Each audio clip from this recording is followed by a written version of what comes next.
Good evening, everybody. Dadman Walking 55 coming to you live to the East Coast. Yeah, we're 1 minute late, but hey, we were having so much fun talking in the back room.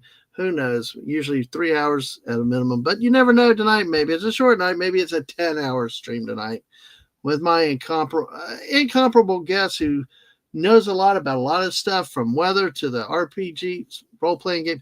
See, I'm always stuck, and there will always be a joke on my channel about RPGs being rocket propelled grenades. I'm sorry, I'm old, so I'm the dad humor. But anyway, without further ado, let's bring our own. So I can actually tweet out the stream because Twitter's a weird ass thing these days. It's the Eclectic Goat. Goat is back with us for the fourth time. How are you, Goat? He says we were having so much fun and what we were really doing was complaining about the weather. Yeah, that's okay. Sometimes when you get a certain age, then that's part of sitting around the fence shooting the shit with somebody and kind of complain. Yeah, it's either that or arthritis. It's And and and for the record, role mhm. playing has existed since the 1970s. So you're not going to tell me that you are so old that, rocket rocket grenades makes more sense than role playing. I will go with it. Well, especially when I get to annoy my kids with it. It really is a lot of fun. They look at me, roll their eyes. Hey, look, I had to learn how to play a PS5, and when my youngest kid, got me into Fortnite, I'm like, look, I'm from a generation of a joystick and two buttons. How do you expect me to learn to play this? And the kids are like, Dad, you'll do it and stuff. So, yeah. But of course, then when we had a Wii game. What was it? Smash Brothers. Hmm. One of those good Nintendo games, and my oldest kids start screaming at me like, "Dad, quit spamming the buttons!" I'm like, "I'm not spamming anything. I'm just hitting what's working because it's actually beating." And they're like, they were so mad. I'm like, "Stop! I'm not. Hey, spamming entails intent." Spamming is a Oh, you there? Yeah, did you not hear me? No, you cut out. Oh, I said spamming is a tactic. Okay, a tactic. Yes, I agree. I agree. But in their thing of fair play or whatever they wanted to, it's like, hey, I'm okay, but hey, you got to get good and stop my move. My move is working, so of course, I'm going to go for that. Like, I'm not going to back down, especially if I didn't, then I would be out of this in like 20 seconds. So, but yes, it's good. How have you been doing lately since our last appearance? Um, Not too bad. The channel is going gangbusters. Well, I mean, Mm-hmm. my definition of gangbusters. We finally broke the 3,000 hour mark. Amusingly, I have been checking since, and I kind of always had this joke that the reason it was taking me so long to get my hours Mm-hmm. is that it was consistently 350 to 400 hours behind. Like if you looked at, the hours it had not checked versus the hours it considered official. Right. Um, since I hit my 3,000 hours, it has consistently been 500 hours behind. Well, that's a good thing with what they say with if you once you hit it, you get it and claim it quickly as you can because they don't go back. But hey, that's weird. It's actually your shortage hours are increasing. Hey, you Well, got monetized, and that's what it counts. And congratulations for that. the only thing I can think of, other than, it's YouTube, and well, we won't go into that. The only Yeah. thing I can think of is that I've been doing a lot of daytime gaming streaming, Mm-hmm. and maybe there just are more hours and it's taking them longer to get them approved. Yeah, Um, I started off with a lot of gaming, but then again, I was like streaming 7 days a week a lot of times, and watch hours not really a problem for me. But then again, when you're streaming 7 days a week at weird ass times and stuff like that, you can. But it's still there's no rhyme or reason to it because I know your struggles have been with getting the watch hours, and like a lot of people, it's been getting the watch hours there and what counts, whether it's a playback. If you see on Twitch, that one thing on the Twitch side is that it's easier to monetize because you don't need as many qualifications things to get to monetization. But if somebody watches your video but it's muted or it's not at a certain audio percentage, that view doesn't count. That time somebody spends does not count. So, I don't think it does on YouTube either, from what I've been told. well, then Um, that is that, and I think a lot of people just default to I'll open a tab and mute it, or I'll just not engage with it. And that's why it's always good, folks. At least if you go and say, hey, you engaged to some point, just say hi, or I'm passing through or something, hit and hit the like button, especially then if the stream's done, comment and all that to help the creator out to hopefully things. See, I always assumed that because the gaming streams definitely made a difference, and I think that like Mm-hmm, you beat your hours before I did, Yarny you get hours before I did, and both of you started after I did. mm-hmm, And I'm positive that it's the gaming streams are just easier for kind of people to kind of put on in the background. yeah, And I'm not sure that they do mute them. I think they're just I think they want the background noise. yeah. See, and that me to me personally, to me it's harder for me to have a back. At least with the work I'm doing right now with the intensity, it's like it's easier for me to have somebody talking than to have a game. Like I can't listen to music. One of I can't sleep to music or whatever else. But I don't like music. But you give me a good history YouTube show, I'll fall asleep to it in at night, or I can have it in the background or in somebody just talking. Then like 3 hours later, I'm like, what? I don't even remember anything from it because it's like it's white noise. So. Well, but that's the thing is that's why they're watching gaming streams Hmm. because most people who are streaming a game are talking as they play. Yeah. Yeah. My temptation though is to start looking too much, during the gaming Yeah, I did stream. that. So, I have an article that's actually due before I go to bed tonight. oh, It's mostly done, but I always like to, wait an hour and then give it a read through and make sure I don't have any terrible typos. oh, believe me, Um, yes, I even doing our audit reports. Yeah, I've had to learn how to walk away for a bit and go back and look at it later. And usually, or even spreadsheets, even with numbers, same thing. You get something where you can't figure it out, then sometimes a few hours or an hour walk away and then come back and oh look, just a new inspiration. Well, let's before we continue on, let's say hello to the chat that we have here tonight. We got Legatus, Absolutely. Legionice. Hello, Legatus. How are you tonight? And we got the Snortopoopas Keeper, the polar bear from Pinellas County. How are you, Snort? Sounds like we're going to have lovely weather up north. We'll talk about weather in a bit. But yes, you might want to head north, for that be polar bear weather. Of course, we got the great Eclectic Goat with us tonight saying hello. Snortopoopas loves a good RPG. Yeah, he loves his RPGs. I don't know if he's he I know has talked about some of his gaming with friends and stuff like that. So good to see you, Snort. Yeah, he played his first RPG during the Christmas break in 1974. Yeah, I'll Well, talk as long about as my he didn't first. shoot his first, rocket during. Right, exactly. See, for at one point I think he was talking about rocket propel grenade, but knowing him, he also plays the real RPGs. And my first game was actually Axis and Allies, though. Well, it's not really a role playing game, but I am either the Allies or the Axis in a way. But that's probably the closest thing that I've ever done. I tried to get a D&D once, but never got with people that helped me along to be able to get into it very far. Well, We and got. I'll be perfectly honest, Hmm. despite the fact that most people learn to game with D&D, Hmm. it's one of the worst games out there to learn first. Oh wow. Well, let me say hello to B from O. How are you doing, folks? And to tell you what, if you got questions, topics, and stuff, feel free to put it out there. We may take it up and we may talk about it. So, and we may have talked about this before, but you've said that before. But remind us again, why is that not necessarily the best first game to play? And do you have a game that you consider a good for a first time player to learn? Um, so it's interesting you should ask that, because that kind of ties into something I was going to talk about at the end of the stream. But Okay. I can do both. Okay, go ahead. So early D&D was, how shall I put this?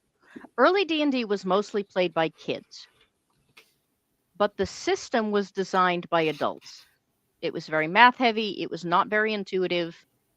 It was not.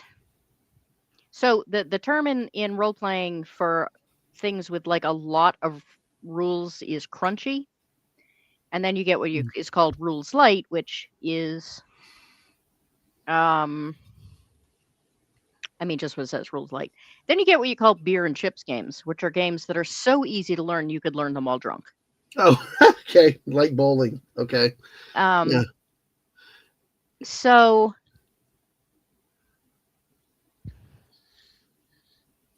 the early D&D was not crunchy. It was not very rules heavy, but the rules were not intuitive. Okay. They were not, for instance, the human brain is sort of like wired to think more is better. But the system was designed so that the lower your armor class number, the better it was. Oh, okay. Yeah. And that's just not it's not intuitive to adults, and to children it's just very much not. There was a whole mathematical formula for whether or not you could actually hit someone.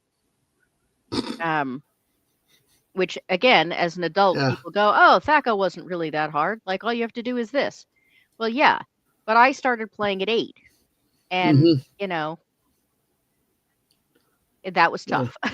Well, yeah. I mean, I'll just. I mean, they had to make a chart basically. Well, hopefully it's a comparable, or at least kind of in the same ballpark. But like with Acts and Allies, the dice rolls, the higher the better. I mean, if you had a higher number, it meant it was more powerful. But not where as one your infantry hits at 1. It's like weak number. But I think from what you're saying, that in that case, it was your armor. You needed a lower number to have better armor. If you had 100 or say 25, your armor's a lot weaker than at 10. But then again, you intuitively think 25, you have stronger armor. Right, but that wasn't the case. It was like -10 was, Right. And then now you're getting into negatives like weather. Yeah, exactly. Hey, Sashi, good to see you. Sorry, go ahead. I would agree. Sashi, he's coming in, our friend from Malaysia, to see what kind of things he has tonight. Our friend Streams and Pucks, good to see you too. Hopefully you are getting ready for your weather about to come, unless you're further north of it. But hey, good to see you. I'm sorry. Okay, go ahead, Goat. Appreciate it. Yes, I was the eclectic kid. Yes, and well, I'm a geek. I'm not a nerd. I'm not smart enough to be a nerd.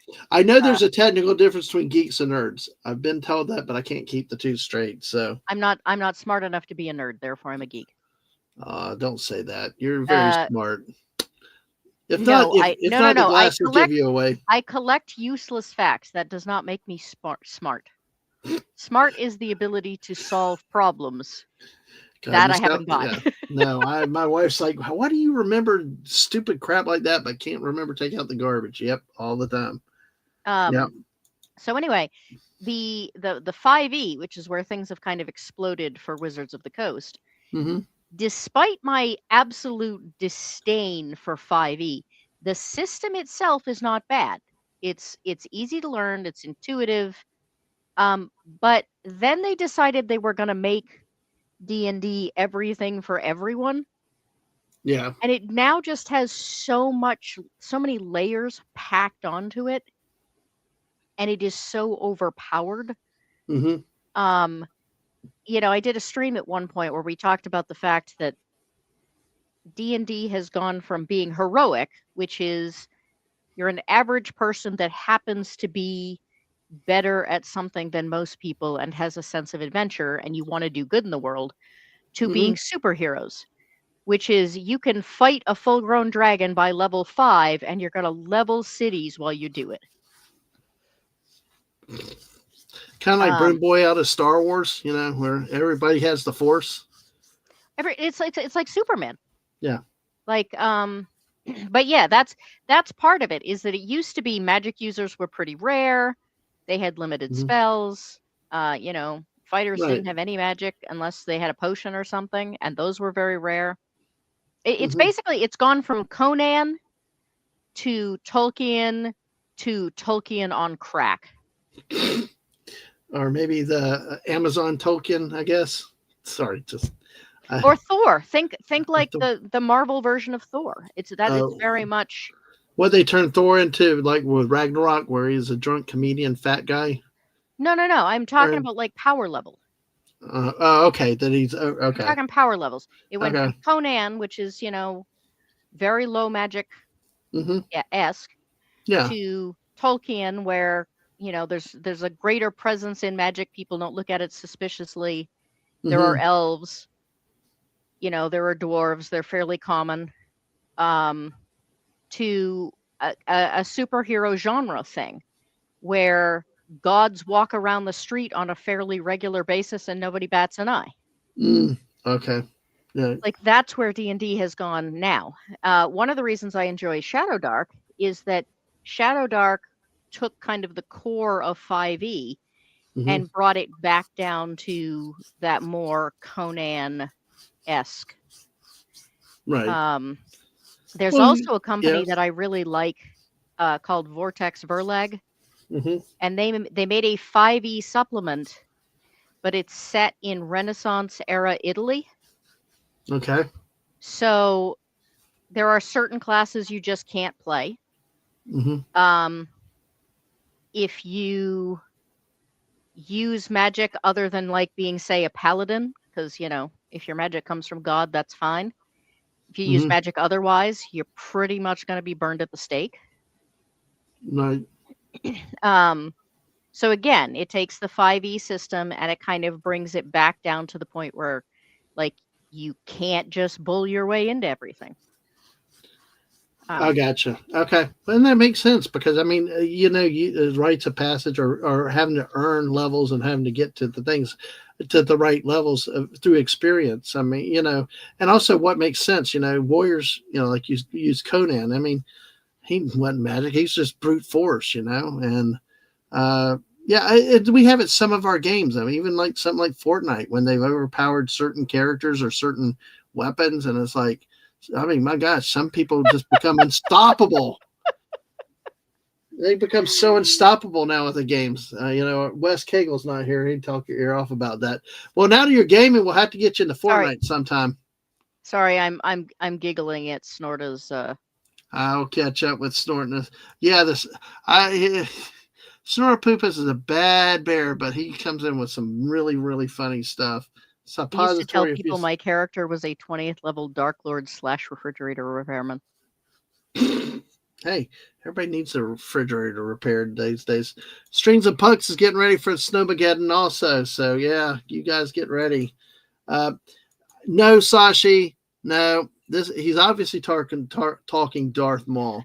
Here on my channel, Darth Maul is dead, forever dead, never to have been revived or revived ever in the future, unless it's truly a past piece before he was sawed in half in Naboo. So no, that's it. There Uh, you go. yeah, exactly. 5e is the new Star Wars of Star Wars. Yeah. Yes, the old stuff may have had its issues, Mm-hmm. but still vastly, vastly better. Yeah. As far as what I would teach people on, Mm-hmm. I mean, it would depend on how drunk they were and how much time I had. Yeah. Well, like I said, If I'm serious though. We'll get you in if you ever want to play Fortnite now that you got that good new computer.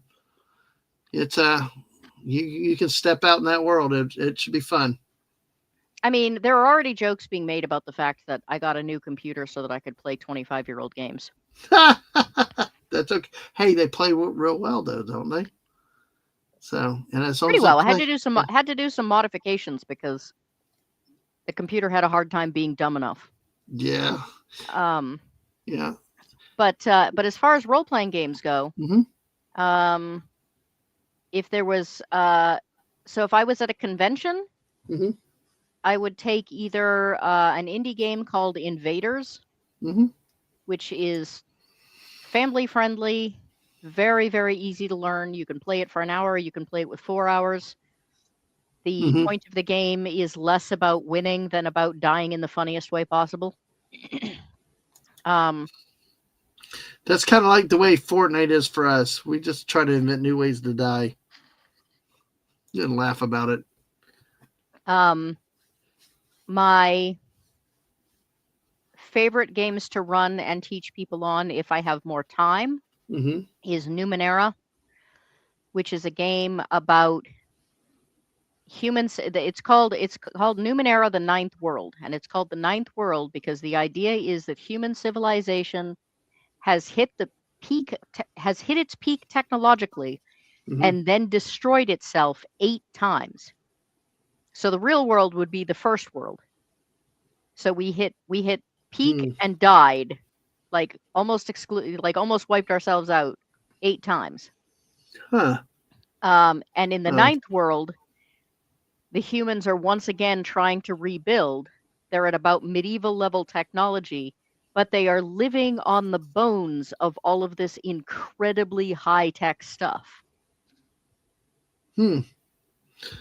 Well, Um, yeah.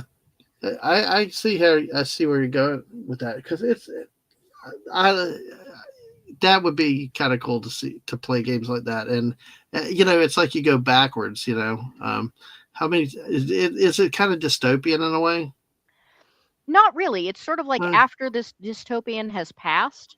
mm-hmm. But the issue is that you have all of these people that basically are, they've barely discovered steel, um, but they're Mm. sitting next to a nuclear bomb.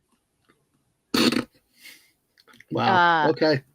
there is actually a church in the world that studies technology, and they don't actually believe that technology is uh, a religious thing, Mm-hmm. but they have figured out that if they go to a village and they say, hey, don't press the big red button, something bad might happen, Mm-hmm. eventually somebody's going to press that big red button. If they go to the village and say, don't press the big red button, or God will vent his wrath upon you, then Mm-hmm. people don't press the big red button. Right. Hello, Right. Mr. Angel. Mr. Angel, good to see you tonight. That reminds me when we were at H Mart a few weeks ago, Lorena said, when are they going to put a sign up that said, do not put hand in with the crabs? I'm standing there at the moment thinking exactly what would it be like to put my hand in there with the crabs? But I that's don't know. yeah, so it's an interesting Yeah. world because you basically start as a medieval peasant, Yeah. and by the end of the game you have like Tony Stark's Iron Man suit. Oh wow. That's Um, incredible. By the way, but it's also you did kind of start something with the 25-year-old said Sashi would rather play 25-year-old games and Snort's asking, is that similar to playing games with the 25-year-old? no, not really, because every time I play a 25-year-old game, the 25-year-old that's regularly in my chat goes, "I've never even heard of this game." Yeah. Well, there is a game I wanted to ask you about. Will help come tomorrow? Help will come tomorrow. That game set after the Russian Revolution. Oh, yep. That's a game you've done recently. And hey, Corey, good to see you. Hopefully you're ready for snow and cold and everything else. But that's a game you played recently. What do you think of that game? Because it seemed like it was like a prompt type driven game. Because it's one I bought and I was going to do at one point, but I just not had time. But it sounds like it's a game because I know you were asking the chat to make certain selections. How did that game operate? I mean, I love that game. I have played that game. I have played the hell out of that game for years. Mm-hmm. Um, I enjoy it because it is very difficult for me not to get interrupted. One of the reasons that I didn't game a lot until I started streaming Mm-hmm. is that it's constantly, like the rabbit's in my lap or the dog needs to go out or the cat's knocking something off the counter, or it's really hard for me not to get interrupted.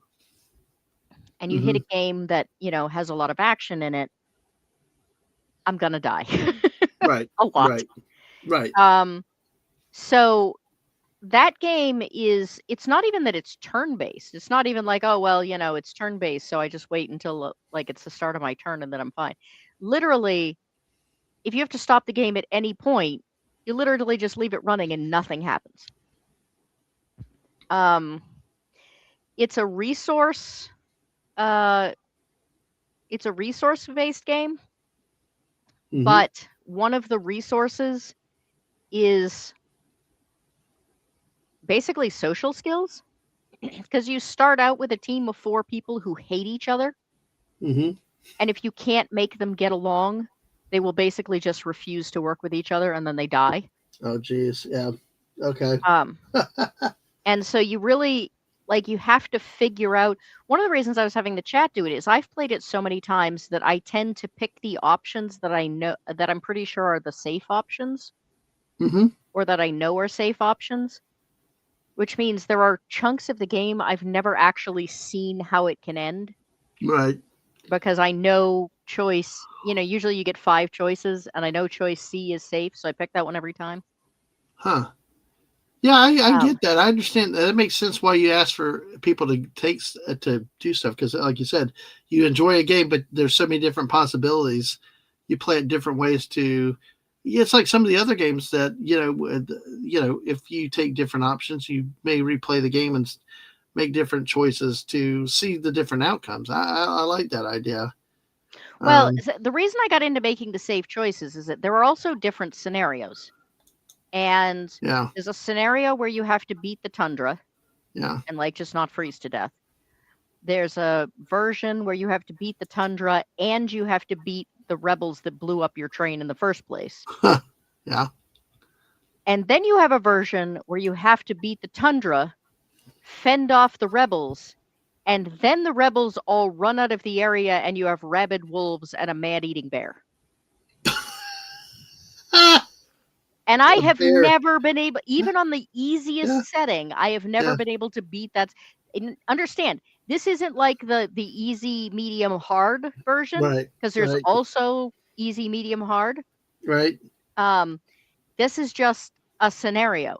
And on the Yeah. easiest setting, I have never been able to beat the bear. I think Um, there's somebody out here to say you can never beat a bear, but he's here tonight or one of his Russian relatives. is But is yeah, he a, is he a man-eating bear? he just I've wants been hugs from people, though. That's the only thing he wants. He wants hugs, but he has thought about eating humans from time to time. But uh, it's funny. Corey called it be a warm 5 below air wind, make it hit 20 below or more, half an inch of ice, 3 to 16 inches of snow up in Kentucky, Friday to Sunday. All right, well, Yep. be ready. Be ready for it. And we'll transition to a little bit of weather in just a minute. But Mr. Angel says that is a fun part of nonlinear games, to be honest. There's something left to explore. Yeah. So, uh, Yeah. And like I said, it's and the funny thing is that it is never beat the bear, it yes. it gets Or he could it be a gets vegetarian, well, or vegetarian wolves.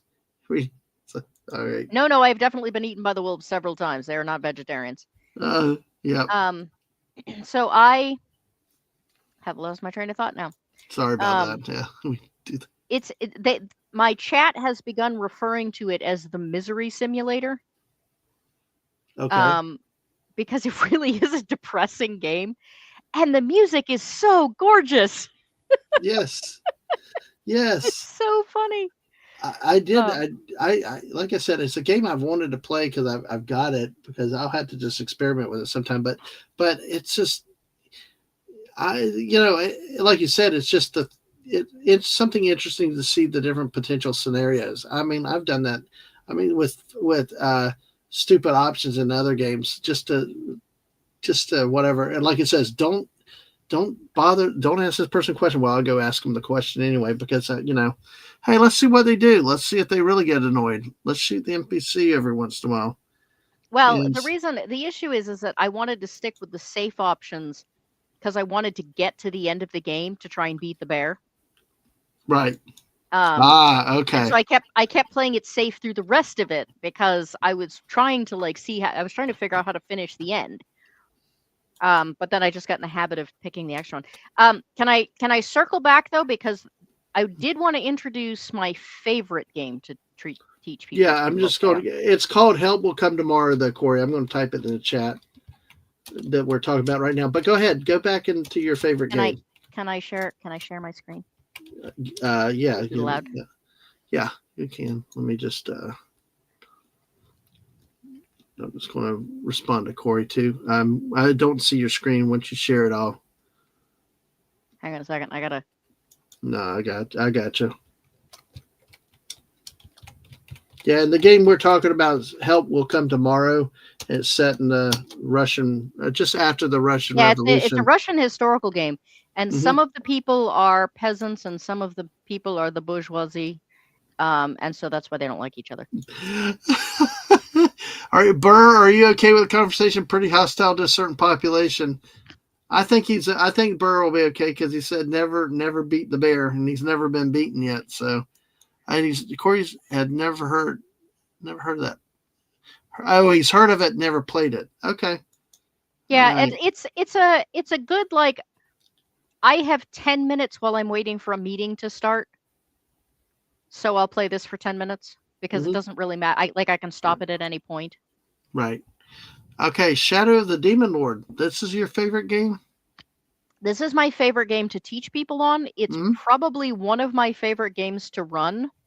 Mm-hmm. Um, I've tried to decide whether it's my absolute favorite, but I think that's kind of dependent on mood.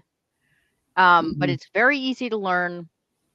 It's very role play heavy. One of the things I've learned is that people that learn to role play mechanics first tend to have a hard time actually role playing, whereas people who role play first have an easier time with mechanics. Right. Um, and the reason I want to bring this up is that I, as a joke on Facebook the other day, said, okay, I got my monetization. I hit 750 subs. I got my new computer. My new schedule is up and running. I need new goals. And I tagged the author of this book as a joke and Mm-hmm. said, how many subs do I have to get you to come on the show? And he responded and said, pick a date. Oh wow, cool. So February 10th at 5 o'clock Eastern, the guy who wrote this entire series is coming on my show. Oh, that's He nice. also was one of the main developers for 5e, and I Mm-hmm. think left because he didn't like how overpowered it was getting. I Yeah. wouldn't swear to that though. He also helped develop Numenera. Okay. Um, so not very many people know his name, but they all know his work. Oh, that's cool. Yeah, like Corey said, that's cool. That's really cool. That's why sometimes you just throw stuff out there, you know? Oh Mr. yeah, Angel, I congratulations. I think Mr. Angel's congratulating you on getting that interview and the 750. But I'm I sorry, go mean, ahead. oh, it's been quite a week all around. I mean, I hit my 3,000 hours on Monday. I hit 750 subs today. Um, I got the message on this yesterday. And the other thing is that this summer I wanted to do kind of a series of slice and dice episodes on the history of games Mm-hmm. because everyone talks about how well D&D is the reason role playing came into existence. Well, that's kind of true, but not necessarily.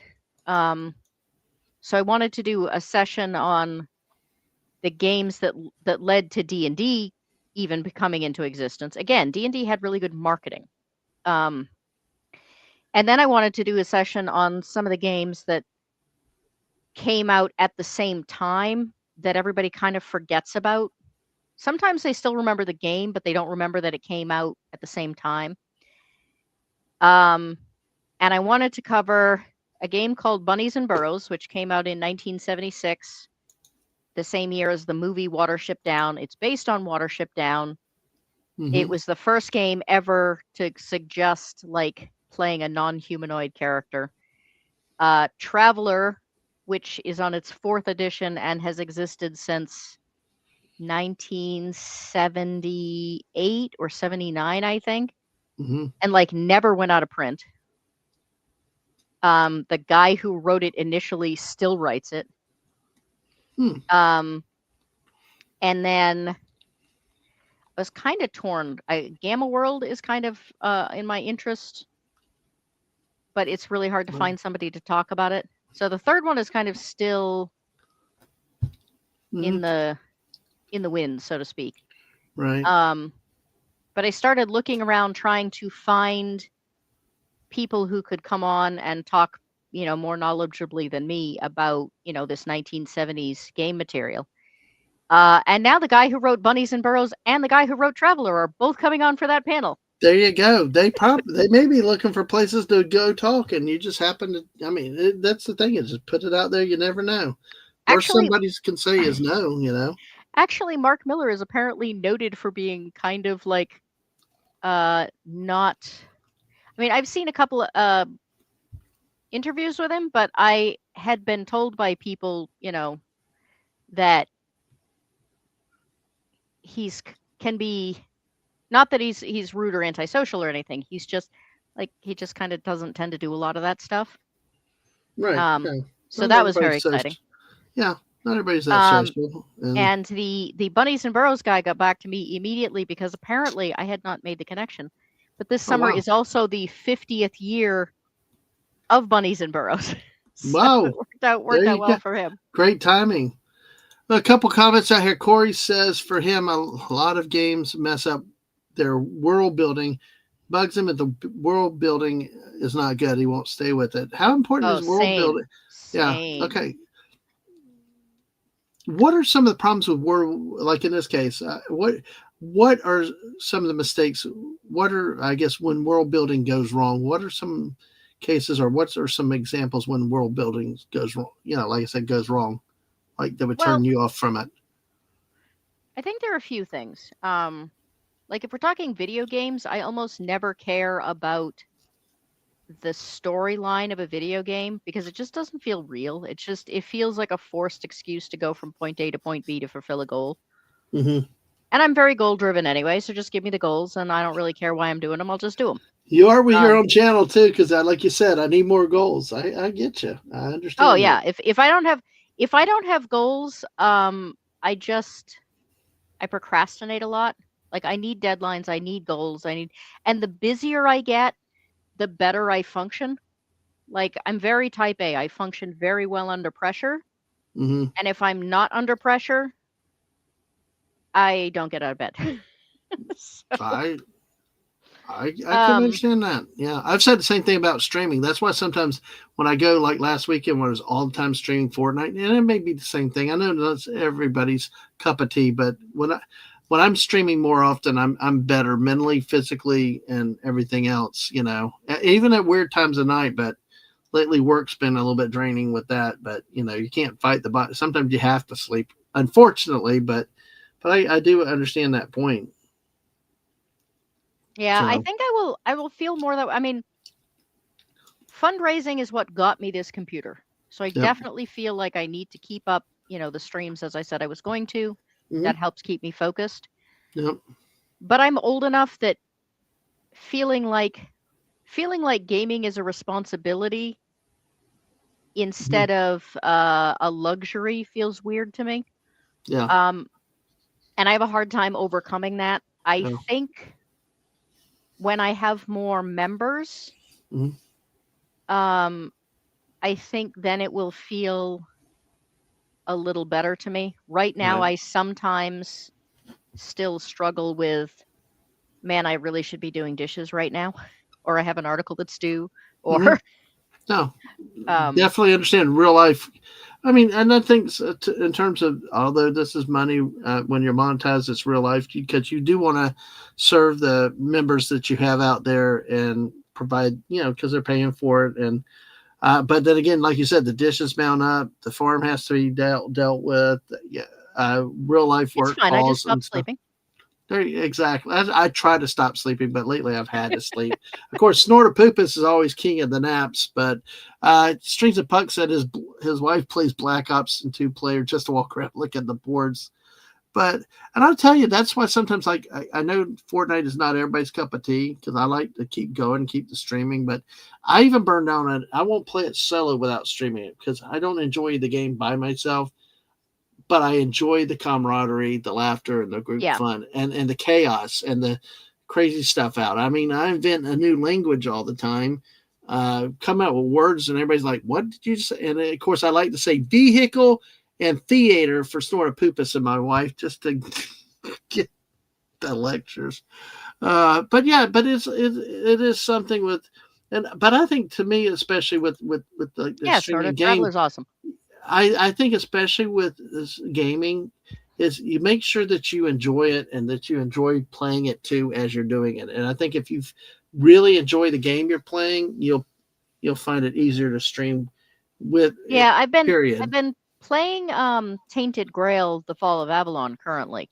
I didn't Hmm. realize it was the second one in the series. I kind of wish I'd known that. I probably would have played the other one first. But Yeah. I was gifted this one. Mm, And right. I started playing it on my own, just kind of like as a, well, I was gifted it, I should at least try it out. And I'd had several games before that that turned out quite disappointing. Hmm. Yeah. Um, Yeah. but Tainted Grail has been interesting because the other thing I think that messes up world building in video games or in role playing games Hmm. is if there's no sense of history. If the Hmm. world feels like it was painted into existence just for you to do the tasks you're being given. Hmm. And Tainted Grail really has a sense of history. I mean, there are ruins that actually look like ruins, not just like this was an excuse to put a cave here so that you can get attacked by something. Um, Yeah. like there are actual historical landmarks. There are Hmm. areas that have been, destroyed by time. Um, Not every single thing that you come across is like a something to attack to get XP. Like there are stories. Right. Um, and it's one of the reasons I like Numenera so much. Hmm. Numenera does not have a whole lot of established. Like it doesn't say, okay, the first fall of man happened because of this, and the second fall of man happened because of this. And what it does is it just kind of gives an outline, Hmm. and it gives this real sense of the passage of time. And then the game master can just fill in what's good for the story. Right. Um, and that's my favorite type of role playing game, is the type that like really gives you a good solid sense of world building and history and consistency. Games that are inconsistent and books that are inconsistent drive me crazy. Yes, I can understand that. By the Um, way, Snorter Poop Power said, plot. Snorter Poop said he never played Bunnies and Burrows, but I remember the counting system: one, two, three, four lots. Yep. So what is Bunnies and Burrows? Is this a board game or No, like a? it is a role playing game that is based on Watership Down. People Okay. went so crazy for Watership Down when it came out that like within 3 years it had its own Mm, movie, it had its right. own game. Okay.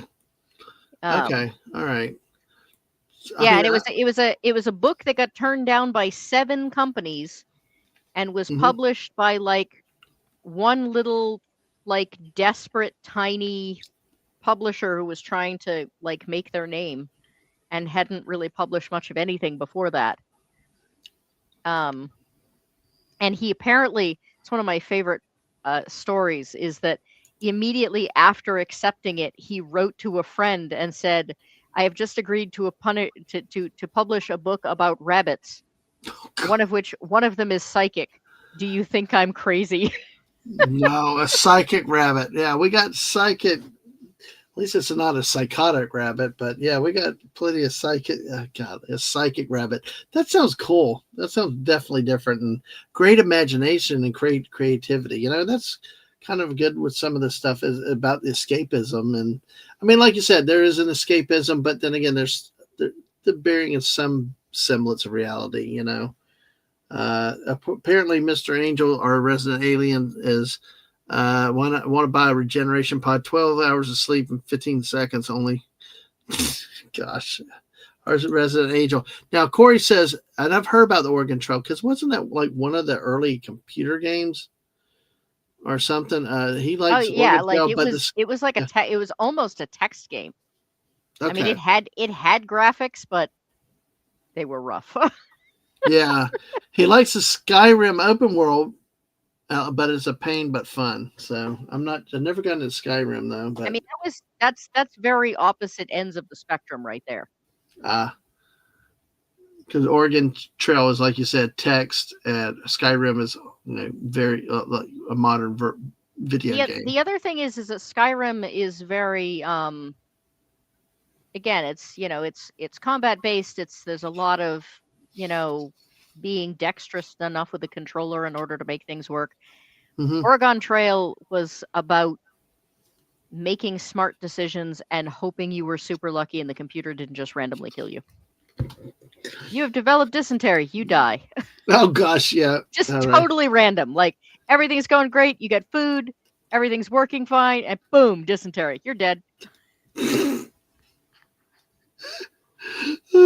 Like what the heck? But hey, you never know. Real life back then, that was completely random. Hey, that's some realism for it. Yeah. Mm-hmm. Oh my gosh. Snort said, Mr. Angel, did you say something about the sleep pod? Now, Mr. Angel, a good grounded lore based in history can really add to the experience. I lived near the D-Day beaches as a teenager, always amazed how certain games accurately depicted the landscape. Oh yeah. One of the reasons I love Help Will Come Tomorrow so much is that it really tries to stick to what Russia was like then. I mean, I'm not Russian, therefore I don't know how well Hmm. it was, but it's Hmm. very obvious it's trying. Yeah, yeah. Yeah, yeah, like I said, I want to try to get into that, and like even though I play Acts and Allies, it's a it is a board game, it is dice. Sometimes we get frustrated because it doesn't feel realistic. Sometimes when the rolls go the wrong way, but it's one of those things. And Oliver Belmonte said, "Hello, Oliver, good to see you tonight." He avoids the online games for hours, but he has developed author. So I'm sorry about that. Yeah, we talked about getting older earlier, but he enjoys the challenge from other online gamers. And I Yeah, know those online gamers appreciate you being there to watch and participate. Go ahead, Goat. Sorry. I was going to say I totally agree.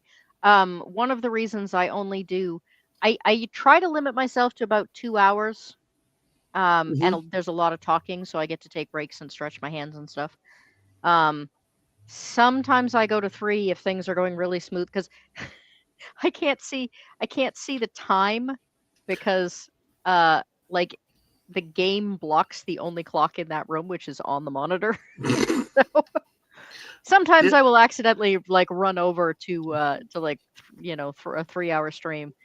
But yeah, I oh, try. I'm constantly every time there's talking going on in the game, I'm trying to like stretch my shoulders and my hands and oh stuff yeah, because yeah. I totally agree. I'm hitting the age where arthritis is less of a concern than the fact that everyone has to listen to me complain about how I can't see things in the game at night. But Hey, it's like all gaming. I tell you what, playing Fortnite, you might if it's not your cup of tea, and I get it, but you might think, oh well, but when you're streaming, whatever it is you're streaming, time flies, especially if you're having fun at what you're doing. It's like we talked about how our conversations usually 3 hours. Like that. Fortnite the other day with Jess, we went 3.5 hours in the middle of the afternoon. It was like, whoa. And then the other night, I was up to about 2 a.m. playing Fortnite on the stream because it was like, we just kept going. I had the energy, and it was like a 4 hour stream. Or, I think basically it gets back to if you're having fun doing what you're doing, you get wrapped up and involved, and you forget the time. my But and I'm sure the same with RPGs too, because I know with Axis and Allies in high school when we actually played in person, we'd spend whole weekends together playing. Yeah, And time just unfortunately flies. we're unfortunately adults now, so we can't do that. But we do. I mean, 6 hours is not uncommon. No, no. Um, and if I'm play testing a game, I sometimes get sent games to play test them. Or Hmm. I get sent games to review them. And so I have a core group of people I know in person. Hmm. And what we do is we get together starting on a Saturday at like 4 o'clock, so 4 o'clock, at like 10 o'clock in the morning. Hmm. And we run until like 6 o'clock at night. Right. And what we do is we play for 2 hours the way the rules are written. or Mm-hmm. 3 hours the way the rules are written. And then we stop and we talk about, like, are there any issues? Do we feel like there's house ruling that's needed? Where are we running into rough spots? If we feel like there are changes that we need to the rules, then we run it for another 3 hours that way. Mm-hmm. And then we stop again and say, okay, did that make a difference? Because sometimes you can give feedback that says, like, this one rule is really messing up the game. And sometimes you find that even just changing that rule does not make the game any better. Yep. Sometimes the game is just bad. Yeah. Um, um, Well, I know, like with Action Allies, we'd spend. Sometimes the problem is depending on the speed of players, the way the rolls go, how many moves. It's like, we could take 3 hours or 4 hours on one turn, and it's like, what the heck? I mean, just playing by the rules, and sometimes that's actually kind of cool thing to do is to see how it's working and kind of customize your own game, though. yeah, some of that, I mean, I think most people end up house ruling games to a certain extent Mm-hmm. if you're role playing. But Right. when you're doing a play test, there's a very specific way you have to. Oh, hang on a second. Hold that thought, because I got to answer Buddy's thing here. Okay. Watership Yep. Down is creepy. Plague Dogs is worse. Are we talking the book? Or are we talking the movie? I've never seen the Plague Dog movie. That's why I'm asking. Okay. Because he wrote a book. He wrote like 20 books. Mm-hmm. He wrote Watership Down, which is creepy. Plague Dogs is creepy. Shardik is creepy. Or Shardik is, I don't know, sad more than anything, I think. And then he wrote a book The called. movie. He said the movie. Oh, well, I don't think this was ever turned into a movie. Yeah. Then he wrote a book called Maya, Maia. So he wrote a book about a cat. He wrote a book about rabbits. He wrote a book about dogs. He wrote a book about rabbits.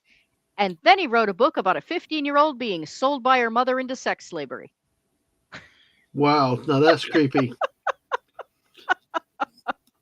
Oh my, that's an extreme. Wow. That's oh wow. That Buddy, yeah. I went. the thing is that movie actually was intended for kids. Keep Mm-hmm. in mind that this was a time when kids were watching Aliens, they were watching Ghostbusters, they were watching what was the other one I was really shocked was a PG movie? Um I was having this whole thing recently about, like, if you look at what PG movies were in the 70s, 80s, early 90s Right. versus what PG is now, Yeah. it's pretty shocking. And yeah, I mean, Watership Down would not have been that big a deal.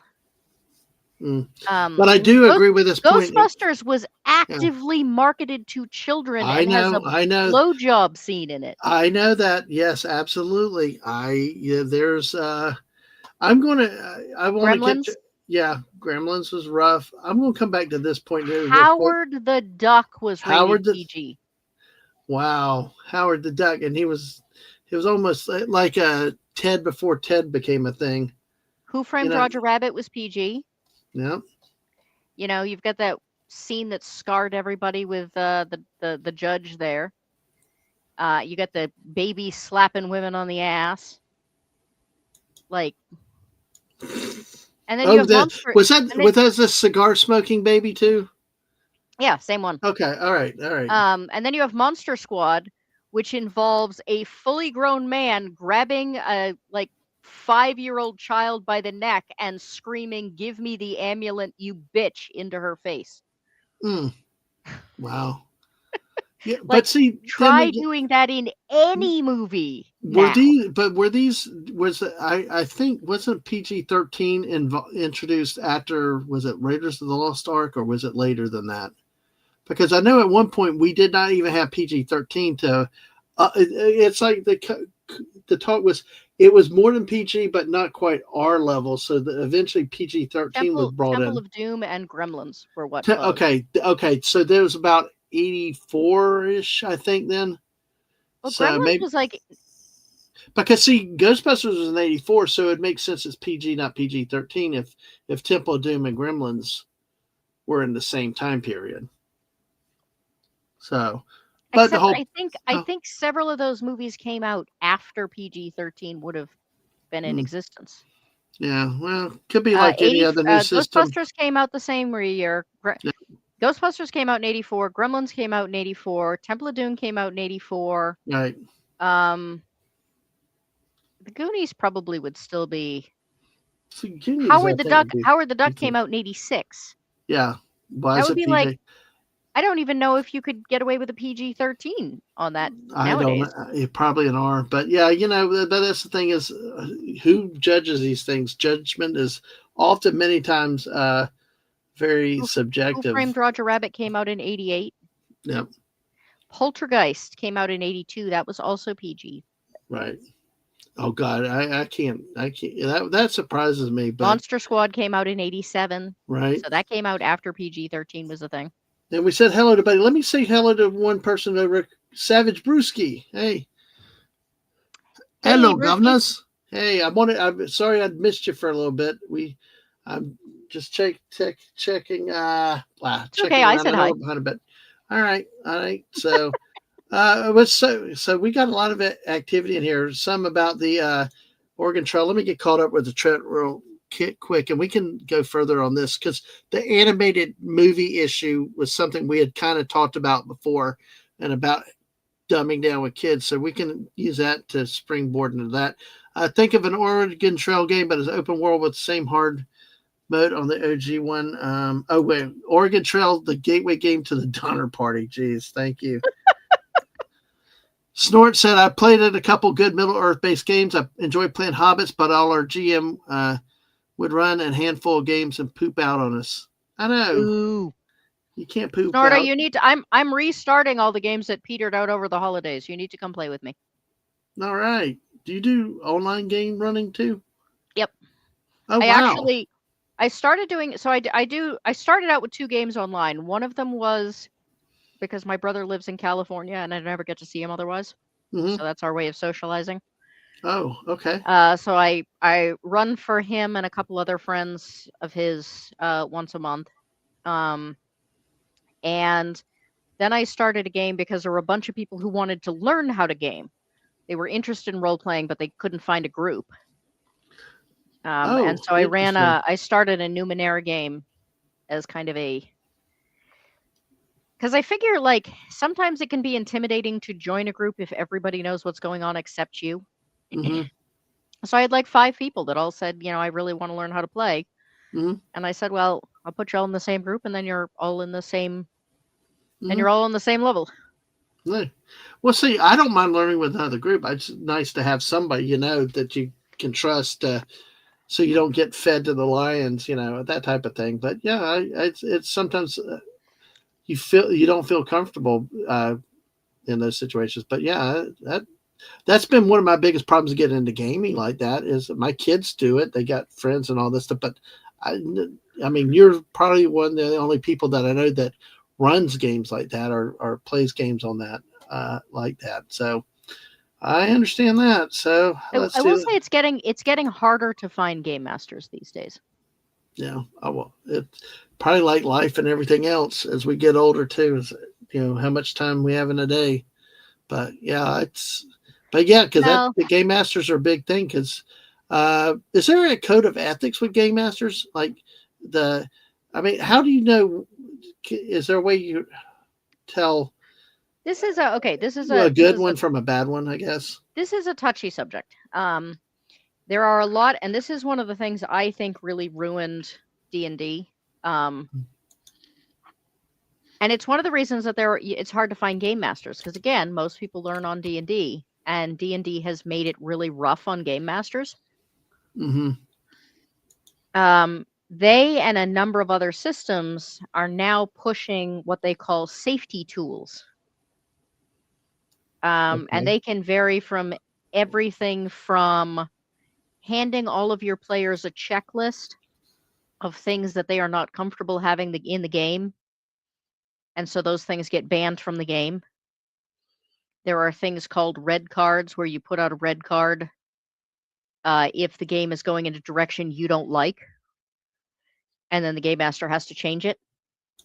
Mm-hmm. Um, It also restrains other players a lot. So for instance, let's say somebody has a phobia around spiders. And Right. this is why I refuse to use safety tools. If Hmm. somebody tells me I have a massive phobia about spiders, please don't Oh, like I have a include them in the phobia of game. I have a phobia of spiders for sure. I'd be one of We're those. talking like a phobia where you can't hear the word, apparently. Oh, geez. Um, Wow, you can't hear it brought into a game. man, that's bad. Okay. Then the first thing I'm going to do is say avoiding spiders is the absolute worst thing you can do for that. You should see somebody about getting uh there are very specific plans that will help you get over that. You should use them. But until then, I'm not going to be a dick. I'm not going to put it in the Right. game. What Right. I won't promise them is that no one else is going to bring it into the game. Hmm. Because if I have a wizard who has a spell that produces a ton of spiders that like swarm the enemy, I'm not going to tell them they can't use that spell. Uh, Hmm. if somebody wants to turn a bad guy into a spider, I'm not going to say they can't do that Right. because the whole point of the game is for the players to be able to have a good time and not to have to tiptoe on things and to not have to be able to use their imagination. It used to be, and this again, this is an old school versus new school thing. New school things are this thing does this thing, period.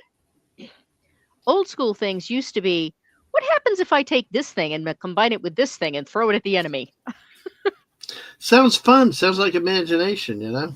But Um, and that's something that you get away from when everybody's watching. Well, I'm not allowed to say spider, and we can't go into that cave because they're claustrophobic, and um, we can't go down on the beach because they're afraid of water. yeah, and the Um, point of gaming should be to relax and enjoy and just unwind. And if people are having to self police and avoid things like that, it's like you spend more of your time feeling like you're at work trying not to say the wrong thing to get you sent to HR. You know. well, here's the other problem. Yeah. These days, unless I'm running at a convention, these days I run almost exclusively hardcore horror games. Mm, How do I okay. do that if I have to hand someone a checklist of all the things that might make them uncomfortable? Oh yeah. No, yeah. I mean, especially if you're dealing with death, slicer dicers, Well, serial it's killers, not that just type of that. I stuff. mean, Yeah, like it's just yeah. body horror is really common in my games. Hmm. If anybody has an issue with body horror, you might want to plug your ears for a minute because I'm about to give an example. Um, I had there Numenera has a storm feature. It's a weather pattern Hmm. called the Iron Winds. Except the Iron Winds are actually tornadoes made up of insane nanobots. Oh boy. And the nanobots, Hmm. once upon a time, had a program.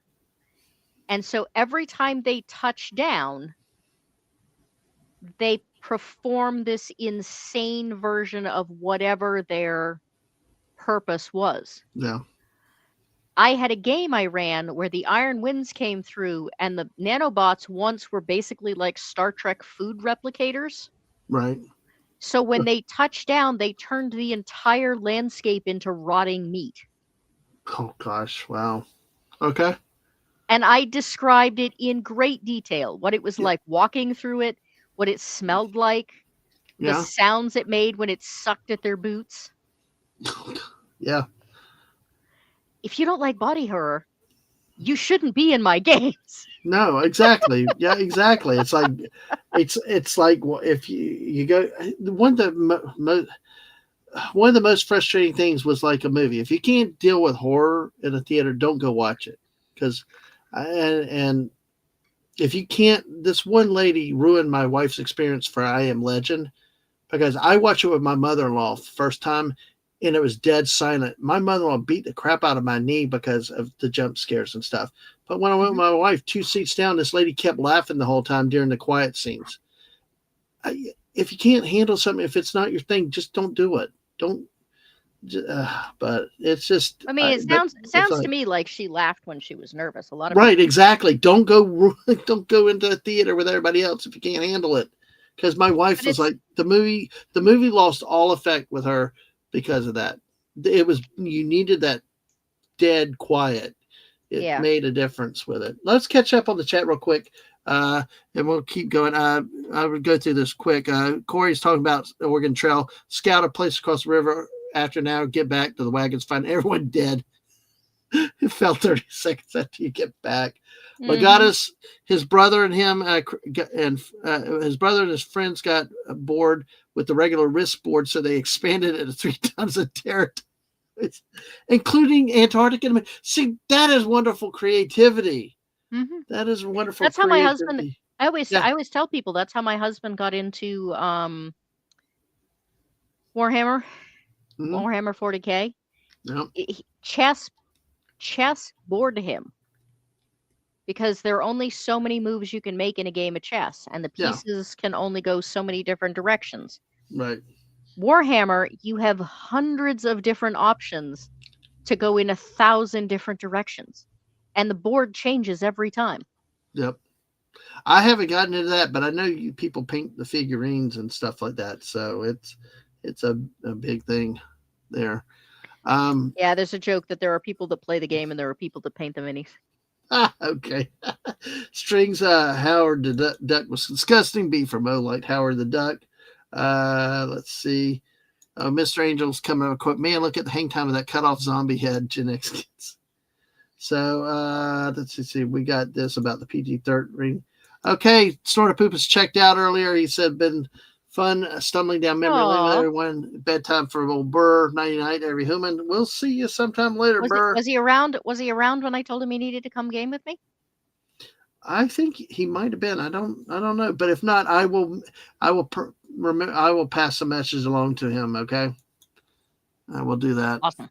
All right. So let's see. Get caught up. So, oh, you thought it was at 8? Well, usually I do things at 8, but we started earlier because we usually go forever. And Goat does have a lot of. Actually, you have a lot of stuff coming up. Get ready in the next few days because of the weather and other stuff. Yeah, but bedding down the animals over the next couple of days is going to Yeah. take. I am actually not sure I'm going to be able to do my gaming stream tomorrow because Yeah. I may need the time for. You probably have. You probably have. Oh gosh, you have died of dysentery coming back up again. Yep. That's like so. All right, see. Dave said the best Lord of the Rings game he ever played was on GameCube. Just like I said, I'm just trying to get see. Like I said, I found time in real life, and some GMs get burnout. I'm sure, yeah, burnouts. Oh With God, everything. I have so many stories in my head that the burnout comes from not being able to decide which ones to run. Oh gosh, that's a good I mean, problem this to is have. what I do. This is what I do while I'm like doing dishes or shoveling stalls or doing laundry or like any of the little tasks that leave my brain free. Yeah, I'm just coming up with like more and more and more things I want to turn into campaigns. yeah. By the way, you described D&D earlier. Mr. Angel said that's participation D&D. Oh, let's see. Corey said, unless a kid is in the group, then I walk. If something is off the table, like no spiders, no stabbing the priest. So And Corey, I agree with that. I would never run any of my, like I said, my hardcore horror game thing does not count at conventions. If I'm running at conventions, there are kids, there are families, there are people who haven't played before. I'm not including convention games in my warnings. But if I'm playing online, um, with a group of people that I at least somewhat know, if I'm playing in person, if I'm looking for a new player, like if I'm advertising for a new player, I'm going to give them a warning. I'm going to say I'm running such and such. This is hard role play. It's a hard horror game. Uh, you know, be prepared. Yep. And I don't usually have to say no safety tools, because for some reason people will dig their heels in about that. But if I just say this is hardcore horror, Mm-hmm. like expect anything, that usually weeds out the people that might have issues. Right. Once in a great while, I'll get somebody who shows up to be a dick. Yeah. I like to Buddy's point. Sometimes when you say certain things are off limits, others will target it and use it to win because. And I've seen that in other games too. Is like as soon as you say we're not doing this, then people will try to push the rules and insert it Yeah, anyway. I don't think it's a win thing, because I mean most role playing is not about winning, Yeah. but people don't like being told what to do. If they're going to have a good time, they don't want to be told. Yeah. Yeah, it's like people keep saying, like, those of us that they want to call haters and say you're telling people you're having fun wrong. Yeah. Well, The one fact is, right, people don't want to be told, you can't do this thing.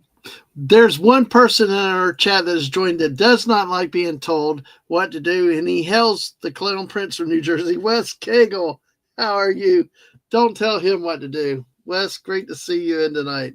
But yeah, Don't it tell happens. me what I can't do. Yeah.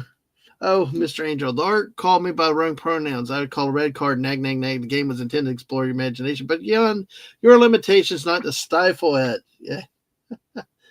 Oh, you would be fun to game with, Eclectic Goat. Hey, look, Corey would like to game with you, Eclectic Goat. I'm on Discord. Drop me a message. Exactly. Savage says, I think body horror, and I'm never going to feel anything beats Leviathan 89 movie. Dead bodies with eel things coming out of them, going in the guy's chest. Wow. Yeah. Thing of Moors. Yeah, don't kill the dog in the movie. Yes, exactly. Like Independence Day. I will not tell you how Mrs. was freaking out before the boomer got into the sheltered area. And yet killing the dog in the movie is what made John Wick a great movie. Go figure. Go figure. Yeah. If they just stolen his car, yeah, then everyone would have gone, wow, that guy's a psycho. Yeah. But the dog, yeah. But they killed his dog, so now everyone can die. Don't mess with the dog. Yes, or any animals. Buddy comments, the best thing you can do is play with as many different groups as you can to find the ones that work for your play and style-wise, not just stick with the one you know and be miserable. I think like anything, don't be miserable. 5 games. I had about 5 different game groups going at one point. It was wonderful. We played once a month. Mm-hmm. And I did, one was my brother's online, one was my in-person group, one was the kind of play test group, and then 2 were one was online that was the like learning to play group, and then one was just a basic horror. I say basic horror, but one was just people who are familiar with gaming who were wanted to run a horror game. Right. Like, see, this is interesting. He said he's been in some groups where the dungeon man, the DMGM wanted more role playing, while others wanted more combat. See, I think both the role playing and combat's the same. Is that not? I mean, I guess it's not. No, I guess there's a distinction. Yeah. Combat is combat. My thought always is if you want a purely combat game, I don't understand why you don't take up wargaming. Mm-hmm. Right. But there literally are people that want to do nothing except go in a straight line and kill everything in front of them. Okay. Right. Role playing is more like, okay, here's a problem we have to solve. There are multiple ways to solve it. How would the characters you're playing realistically go about that?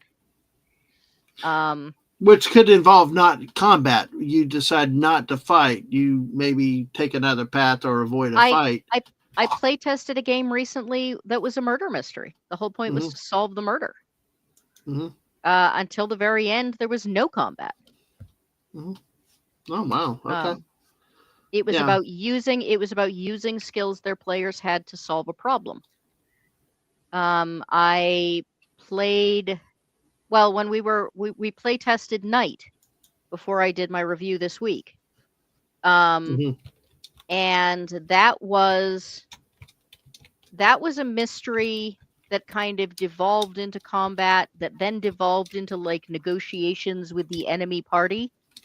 Mm-hmm. So it was there was a you know there was some combat, there was some diplomacy, there was some problem solving, there was some mystery. And it's not that I object to combat. I just don't think that should be the primary purpose of the game. Okay. Right. If that is, the whole thing about like violence is not the first, it shouldn't be the first solution to whatever, or what is it? What violence?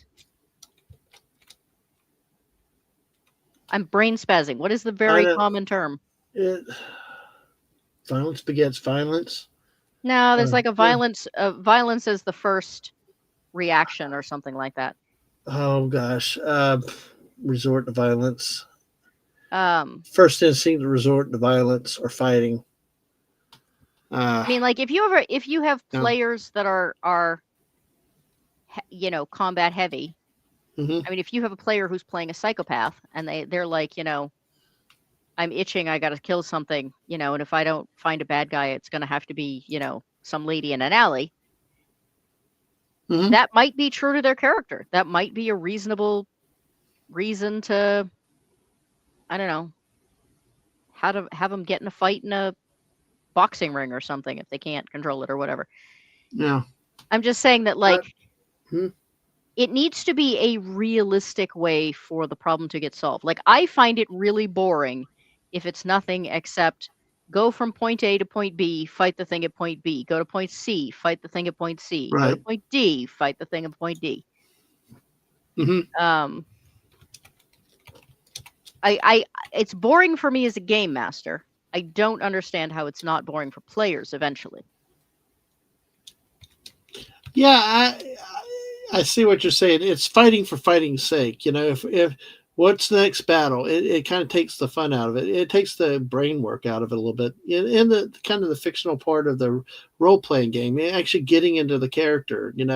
Trying to be a multi-dimensional character versus just let's fight all the time. Even the wizard. A wizard you do a lot with the wizard that doesn't involve combat. I would imagine. So it's like Tainted Grail.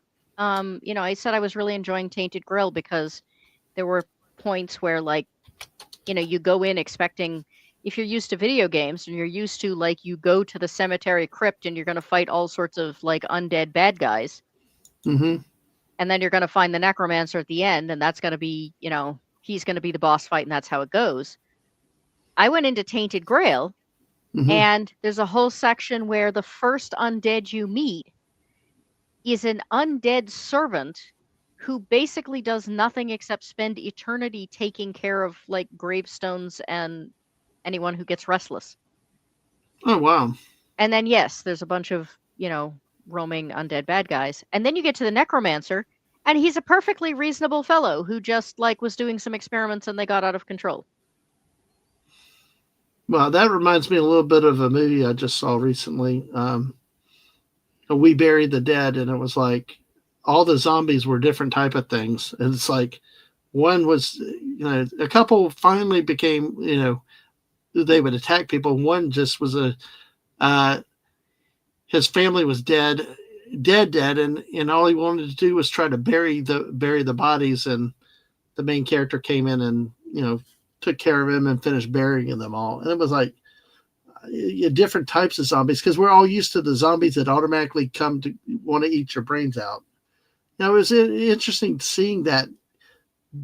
So I imagine in a game, it's kind of a cool experience, because what are we most times? Zombies going to come look to kill us, and then in that case, you don't know what to expect. It adds a new dimension to the game, or a movie, or anything like that. Well, and here's the other difference. If you have a reasonably low level party in a role playing game, and oh,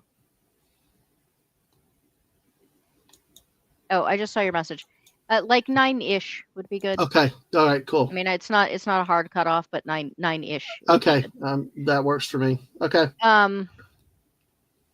We should figure out what topic we're on at 9:00 and wrap up from there. That works. That'll work. Yeah, I know you got stuff to do too with the weather and stuff. Hey, just gives us more for the next time too. But But But yeah. so like if you're a reasonably low level, oh yeah, Puzzle Funhouse, because again, there that you've got to put some mental work into that.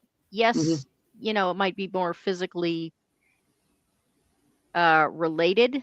It may be like, okay, who has this, the capability to climb this wall? mhm.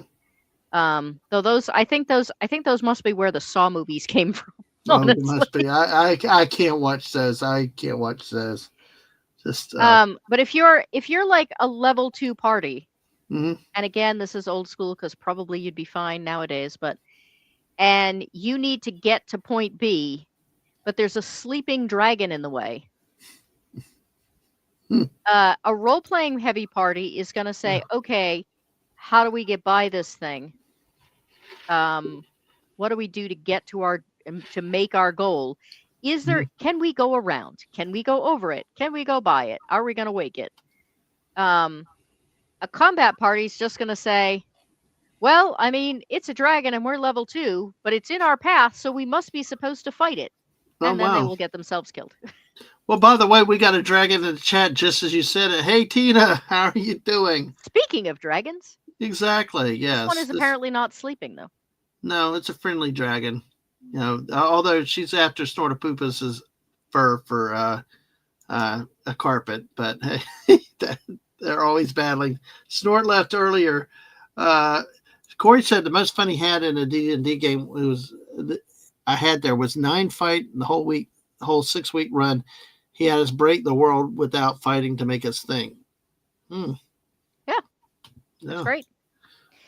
I was definitely not different. I was not in it, but my brother when he was in college was part of a World of Darkness game, entirely I think entirely vampire, that had 8 game masters. Oh wow. And the entire game, it started at the beginning of the year, it ran till the end of the year, like finals was kind of the last episode, and it was a you have to save the world kind of scenario, but Mm-hmm. a ton of it was just based on politicking, moving pieces where it needed to be, making sure certain things happened, making sure other things didn't happen. Um, and each group would work with their game master. Sometimes they'd shuffled into a different party. The game masters would get together, compare notes so that they could make sure everyone was on the same page. Um, Mm-hmm. and at the very end of the game, they had saved the world. Um, my brother and the couple of people he was with were coming back late because their part hadn't gone as smoothly as it should have, but they had saved the world. The entire thing had gone off. The whole group got together in this big warehouse to like do the final, breakdown of everything. And a plane flew into the building and it exploded. And they were all Whoa. killed. Wow. Because at the very beginning of the game, Mm-hmm. 10 months earlier, in order to gain the power they needed in order to get this thing started, they had decided they were going to kill the mentor of one of the other groups. And the mentor and the students objected to this. And they said, well, he's the only one we could possibly beat. We have to have this power in order to make this easier. This is a world saving thing. And so they backed down. They said, okay, they agreed to it. They didn't take part, but they agreed to it, or at least didn't object. Their mentor was killed. And they spent the entire game behind the scenes working with the game masters, pumping all of their points into like political persuasion and pulling different strings to Mm-hmm. guarantee that the world would be saved, but that then those that had killed their mentor paid the Oh price. wow. Like, that's the kind of like, everyone's like, oh, the party has to work together. Well, I mean, not always. Not always. Also, you have those. Yeah, don't watch The what you agree greatest to. game endings Yeah. ever have all been in parties where like people weren't just faking it to like, yeah, Yeah. no, no, no. Yeah.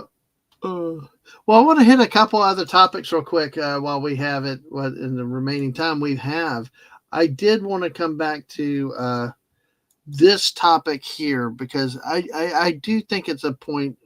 My wife and I have discussed this before, um, because a lot of parents do still have this thing that if it's animated, that they should automatically be for kids. I know the debate came up with the Simpsons when they were out. One of the greatest stories was we were at a church, and this lady comes up and she's like, "My kid is watching this show with this little baby is trying to kill their mother all the time, and blah blah, Oh and my a god. talking dog and all the other stuff, and blah blah blah." And my wife and I looked at her. You let your kids watch that? Oh no, he just is up later and he's got it on, and we're like, Well, but you here's need to the go thing. see what he's. Why is your kid up later?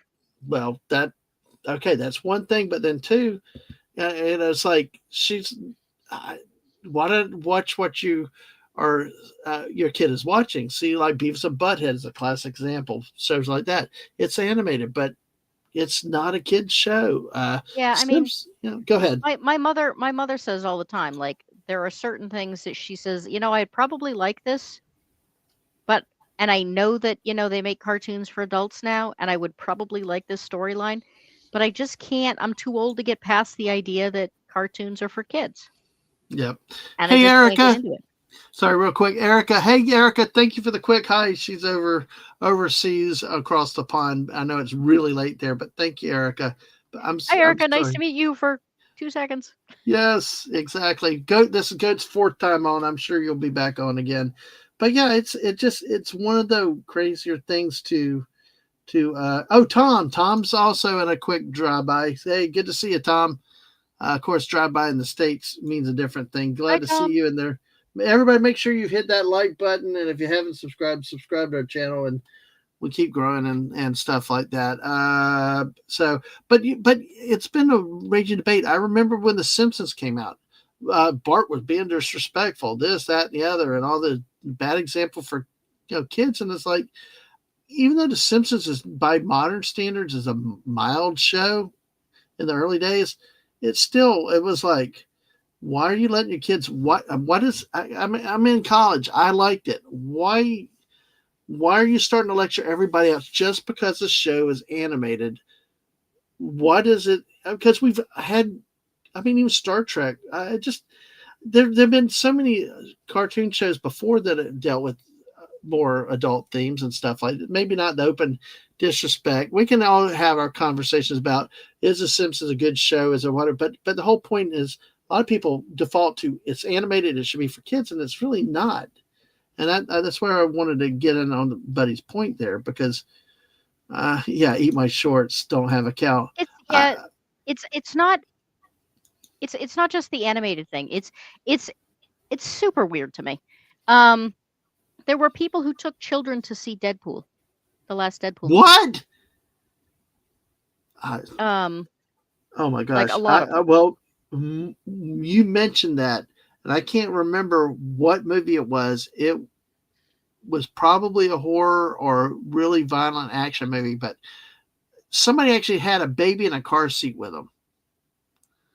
And it's I like, mean, lady, the and they had baby's to walk the probably kid out. not gonna be aware enough to be No, but traumatized, but still. I know, but still, it's just like, just, I don't know, just presence. Oh, by the way, we got a question here. Mrs. Eclectic, which was your favorite video game franchise turned into a live action film?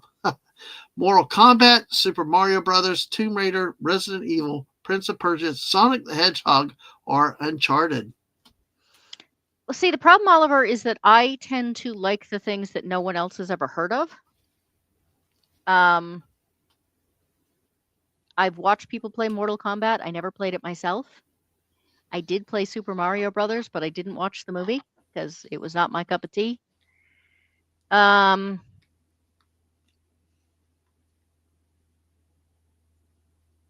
Prince of Persia, not no. Sonic, I have no interest in the game or the movie. I would say probably it's between Tomb Raider and Resident Evil, and even then, I would probably lean towards the older games and the older movies. Okay, that's Um, fair. Yeah, Resident Evil. I will say that the first Resident Evil movie is kind of a guilty pleasure for me. It's not a great movie, but it's still kind of enjoyable just to watch the senseless violence occasionally. I feel sorry for that poor squad leader going down there and get and the oh crap moment when that he dodged all the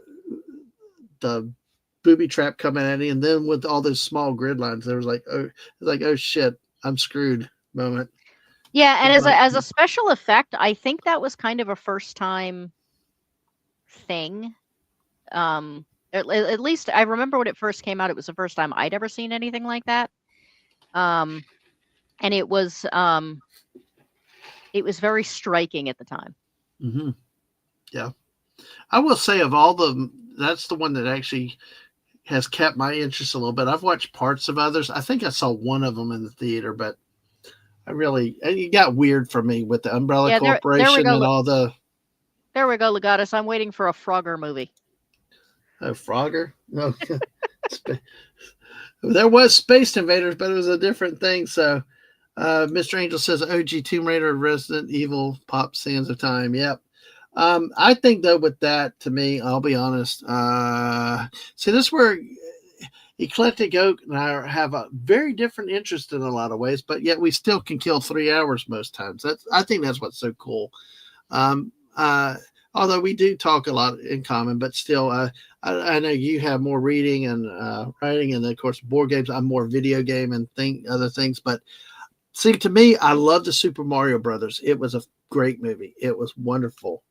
Um, I also really loved Sonic the Hedgehog. You have It was really they've done those Sonic movies really well, where they're not unredeemable trash. They're actually pretty good. I would say between the two, and I do love Mortal Kombat. I'm waiting to see what comes out with the new Mortal Kombat. Oh gosh, I let will me go Sonic the Hedgehog. I think with this one, barely over Super Mario. let me clarify. I am not a Jack Black fan of the best of times. And Oh by the God. time he did Super Mario Brothers, I was so sick of Jack Black. Oh gosh. Well, we're going I to agree. basically skipped anything he was in. Like I heard the Fantastic Four was actually pretty good, but I am so over Pedro. I'll probably stream it eventually. Yeah, But I was so sick and tired of seeing Pedro in everything you do. that I'm. I was like, I should go see this, and I just can't because I do not want to look at his face. I get you. I got to throw a couple hellos into. First and foremost, my lovely wife, who is out with her sister and company, riding Hey, home for Mrs. dinner, stopped to say hello. Hello. I hope you all had a great dinner. I'll talk to you later. And my adopted sister from the West Coast, yeah, she ignores me at times, but it's Sam Wolf, Life of a Military Wife. Great to see you, Sam, tonight. Hopefully you're doing well today and everything's going well for you today. And feel free to annoy But us in Fortnite soon. Yes, Sam. Yes, Eclectic. Yeah. buddy, I was not given Silent Hill as an option, so Oh, by the way, about Jack Black, Corey agrees with you.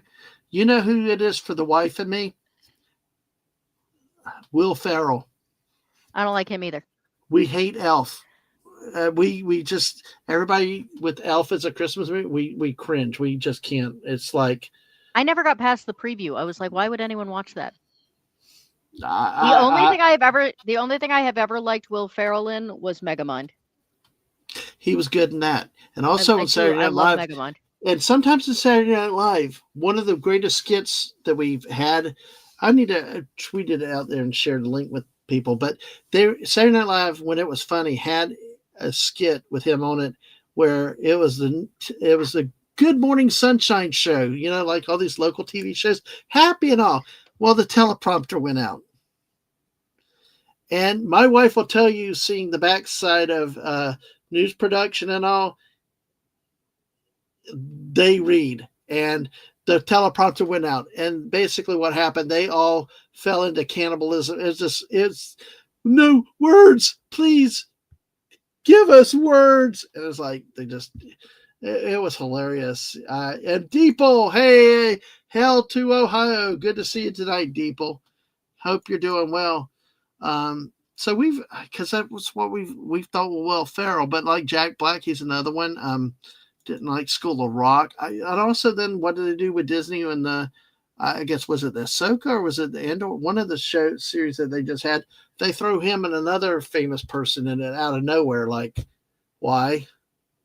That's just Yeah, I just because I think sometimes, and that's why sometimes they say no, all publicity is good publicity. I've never really subscribed to that because I think sometimes they people need to go away a little bit because otherwise they're too overexposed and well like you said, the thing I don't get is everybody hates James Corden.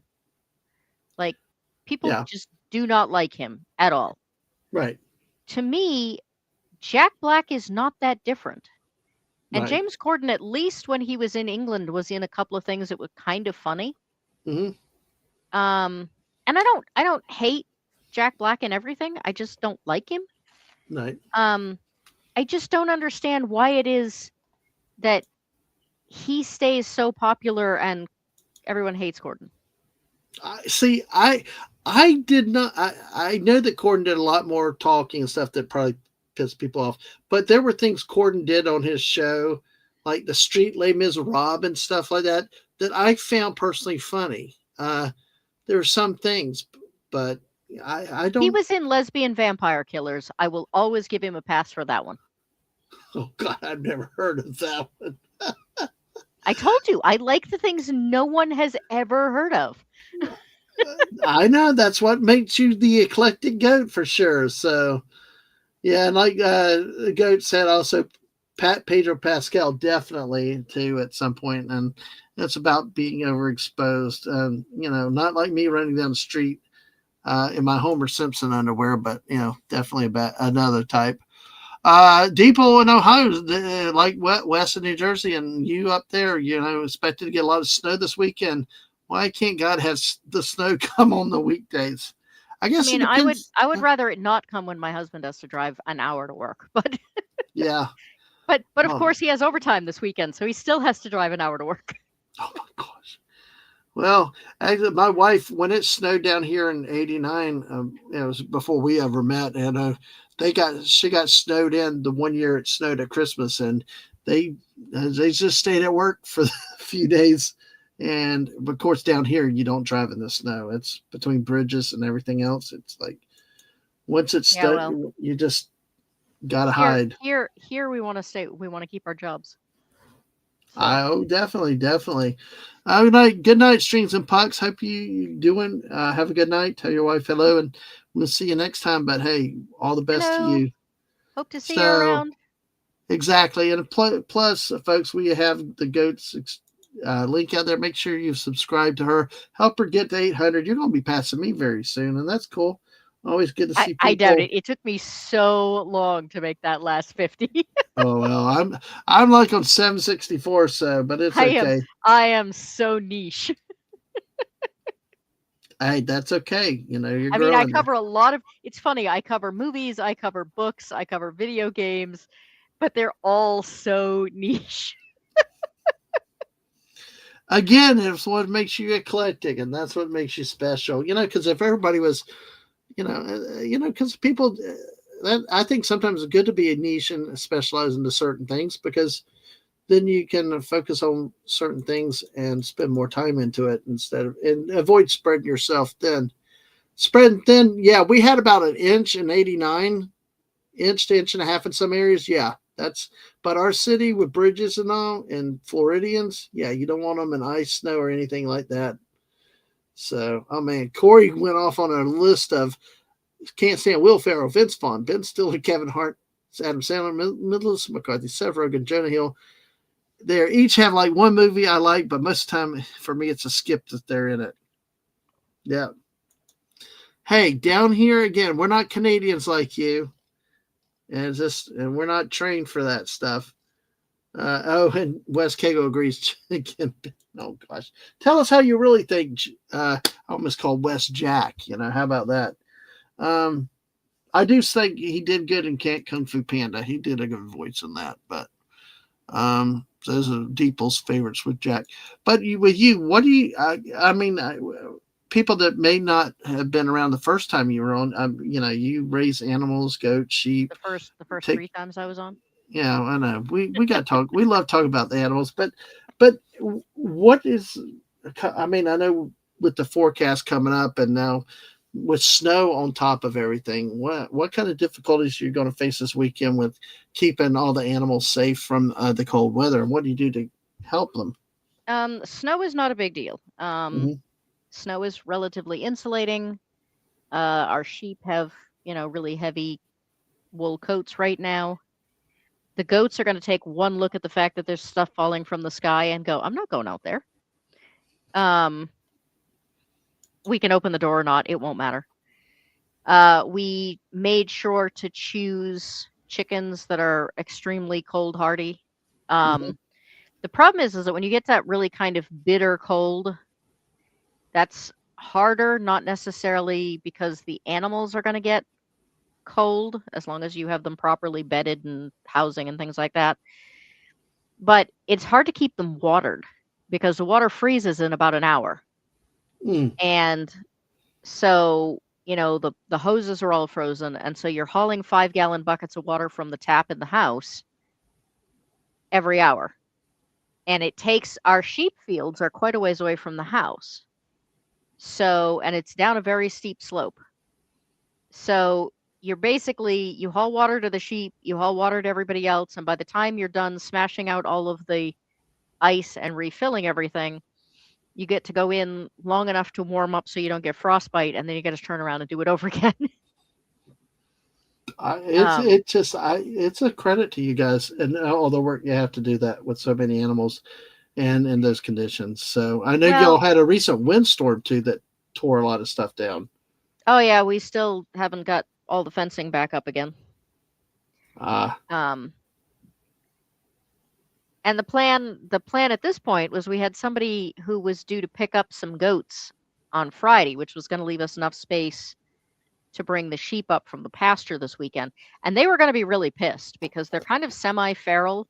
They're a Hmm. very old breed. They were the first breed ever domesticated for wool production. And so they're not terribly social, and they refuse to go in the barn most of the time. We have Really? like a tarped off area, and we make sure it's got a really heavy, the wind can't get in, and it's got a really heavy floor of hay on it. And that's where they want to stay. So you They got stay there one. They You stay got there all winter. They have their babies in whatever's left of the hay in the springtime, and they're totally fine. so they're technically outside, not in the barn. They prefer to stay in, and the goats stay in the barn because yeah. The I both the goats are much more diva-esque. Okay. Well, it's kind of like the video I've seen on Twitter. You might have seen it before, where people open the door for the ducks. Ducks or geese walk out. They Oh yeah, walk they out in run the out and then snow. they Turn turn right. around, they run back Yeah. in again. Yep. Exactly. Yeah, Exactly. except that the goats won't even do that. The goats will literally just look in the doorway, stick their nose out, sniff, and go, no. It's more like you know that one where you have a picture of the snowbank like in front of a door, and there's a single cat print, and it says a decision was made. Mm-hmm. Like, because you can just see the cat No. putting one foot out on the snow and going, no. Yeah. That's the goats. You Yep. open the door and they look out, a decision is made. No, we're not doing that. Yep. I could see that definitely for cats too. Yeah. So goats and cats. So Wes Cagle, the Yep. reason we were gonna make the sheep come up, was specifically for that. It is easier to water them up by the house, not only because it's shorter, but because we do have a couple of heated water buckets, Mm-hmm. so you don't have to go quite so often.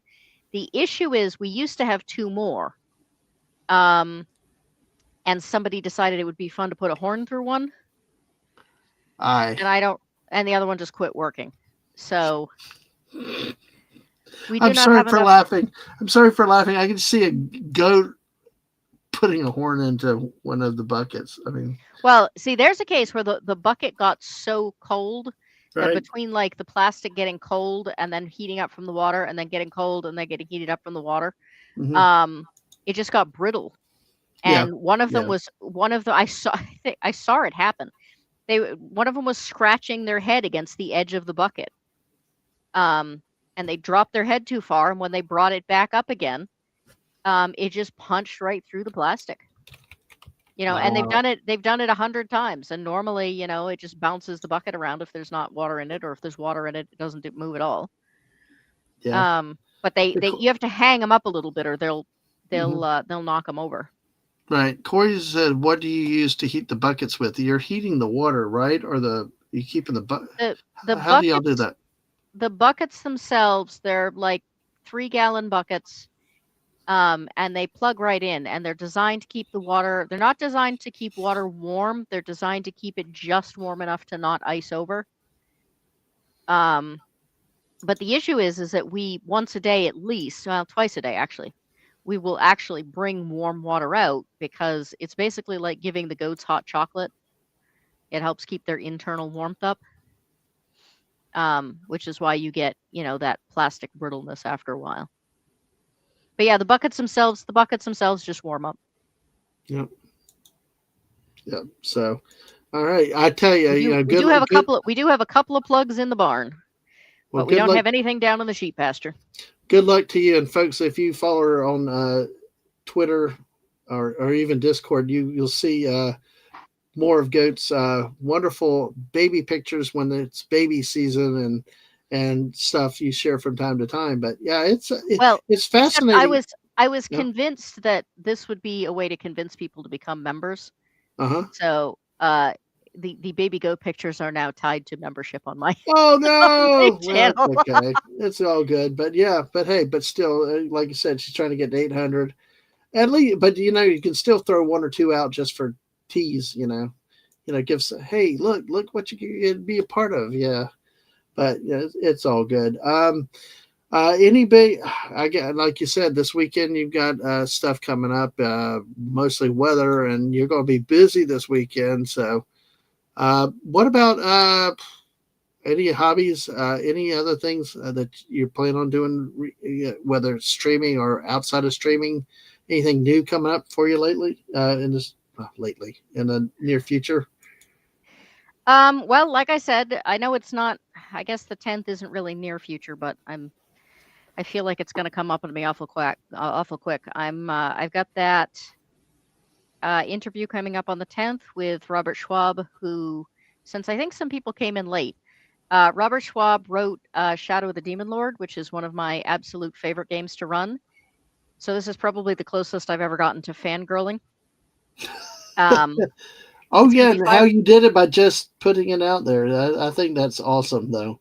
I am so impressed that he actually pays attention, because a lot of people who get that big. Yeah, they don't. Yeah. Um, and like I said, he's one of those people that I don't know that everybody's going to be familiar with his name, but they're definitely going to be familiar with his work. Mm-hmm. So he is going to be on February 10th from 5 to 7 Eastern time. That's my big one coming up that I'm excited about. I have Slice and Dice on Monday, where we are going to be talking to your friendly local game store owners from basically different parts of the country. I got one from New England, I've got one from California, and I got one in between. So I Yeah. am going to be restarting my the games, like I said, the games that kind of petered out over the holidays. I'm going to be restarting those, but that's not streaming. That's just personal. And before the end of the month, my Watership Down video will finally be out. Speaking of, We talked about that earlier. since it came up earlier, Yeah. I am doing a hashtag the book is better video comparing the book and the movie for Watership Down. I see. That's another topic that we have for another day because we've talked about that topic before, discussing which is better, books or movies. And because I mean, some of the movies do better, some of the books do better. Two that come to my mind and are Jurassic Park and to me the Firm. Both of them, the books were much better than the movie than what we got. But for I would have a hard time making a. It's like the Green Mile. Like there were things that were great about the book. There were things that were great about the movie. Yeah. There were things I didn't like about each of them. Right. And that one ended up being a tie because they were both very good in very different ways. Right. I think that that's very possible. I think both mixed together could be better. See, my problem with the firm was that it lost reality. The movie with Tom Cruise walking into the FBI guy say, "Hi, I'm gonna walk out the door," or to the mob guy saying, "Hey, I'm gonna rat on my bosses, your attorneys, but I can't talk about you because of attorney-client privilege. I'm sorry, you would like Wes King will tell you, you'd be at the bottom of the East River or under a football stadium. The mob's not just that. Well, That was that one isn't scene that completely. that That, actually is not necessarily true well, yeah, um because it happened. I mean, I that's how they took down so many mob bosses was that people did that. but to go when they had him walk into the mob guys and saying, "I can't rat you out." The way it was done in the movie was just like so unbelievable. Like, do you think Yeah, you're well going to go into the that's mob? different. Yeah. That's what I'm talking about. That scene right there shot it for me, the whole scene. And also at the end with Ed Harris and the FBI, do you think the FBI is going to let you just? I, I, but like I said, we got about 10 more minutes and we're going to wrap up. Uh, but yeah, but like I said, that's just a tease. And to me, Jurassic Park was more the Lost World. It was so much better than what they did, especially when you talk about Vince Vaughn. Corey said he doesn't know if they still make them, but try looking into Talon Star stallers, water bucket heater. They heat it up more and are made to run 24/7. They used them when doing working in freezers. Oh, Huh, so he's apologizing for typo. I'll He's take been a up look. 27 hours so far. Geez, man. I need to have you around with us for next New Year's, staying up Sorry, what around are the they called world. again? Tile? Never mind. I can scroll back up here a Yeah, little bit. see, there you go. Tile T- installed waterers. Okay. Yeah, I'll take a yeah, look. right. Because I mean, there are ones that are designed for other forms of cattle that do a better job. The problem is that our goats all have their horns, Mm-hmm. and accidents happen, and I try to avoid them. Yep, exactly. Sam, hey, Sam said, hey, I basically did that with Persuasion recently. I guess the book being better than the movie or a comparison of book and movie. I think that's what she's referring to. So, yeah, I know she's got a book club. So make sure you subscribe to Sam. She does a lot of good work out interviewing military people, retired military, and she actually just talked to my mother-in-law recently. So that's awesome. I'm looking forward to hearing that at some point. May or may not be a podcast, but still, it, if you have veterans, if you've served, uh, if you're willing to tell your story, she's out there looking people to interview. Um, so, take a look and we'll have her link in our channel too as time goes on. As you know, right there, there's the link for Sam. Appreciate all that she does with us too. Um, so in the last 7 minutes we got here, we can't touch the book and movie topics and all that stuff. It's just isn't it funny how we run out of topics? We don't run out of topics. We Did run we? out of time. We run out of time is what we do. No, because I got one more for you. 28 years later, the bone I guy, was gonna whatever it is. ask you about that because you Yeah, said you probably weren't gonna see it. I actually have not been able to yet, and I'm trying really hard to avoid spoilers. right. Um, I have but not seen it. people who went into it saying, "Oh, this is gonna be terrible," Hmm. uh, seem to be coming out saying, "Oh, that was unexpectedly awesome." So I have a lot more hope now than I did. I know. See, that's where I just I bought into. I wanted popcorn and a date night with my wife, so I went and saw the Jurassic Park movie. I know your thing too, and I agree with it too.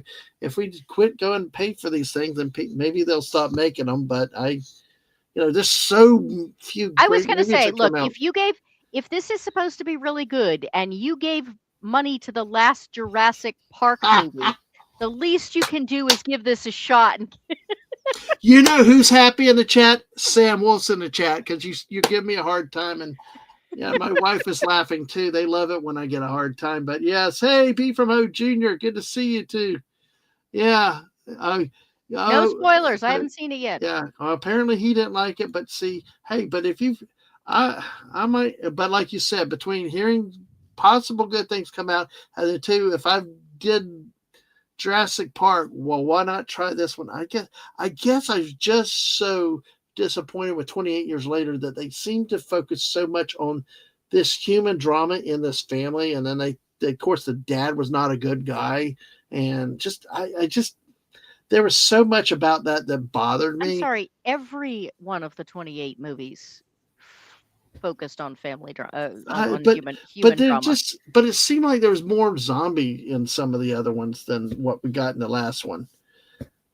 So I mean, I just I need to go back and rewatch a lot of those, but it was really not what I expected, and they focus It on the wasn't what bone I collector. expected either. I mean, Yeah. I made it when I was on streams for the end of the year thing. Um, Hmm. I people were saying, "Well, what was your most disappointing movie of the year?" And I was like, "It's really strange, but 28 years later was my most disappointing movie, but I Yeah. didn't hate it. I just was disappointed it wasn't what I thought it was going to be." Right. I can understand that. I definitely can understand that very much so because it was not one of those. It was not village level hate. I actually did a once stream once with my wife and somebody else about the village. We called it pillaging the village because that movie was just I saw it coming. I should have done it a bunch. I should have seen the ending coming. I even got out of the movie and apologized to my kids and my wife, saying, "I'm sorry I wasted 2 hours of my life and not hanging out with y'all because it was just I could see the ending coming and it was just so frustrating." Though, I'm um, sorry. but it's okay. Did you like the I'm village, by sorry. the way? You saw the ending of that crazy, insane, hopped up bullshit coming?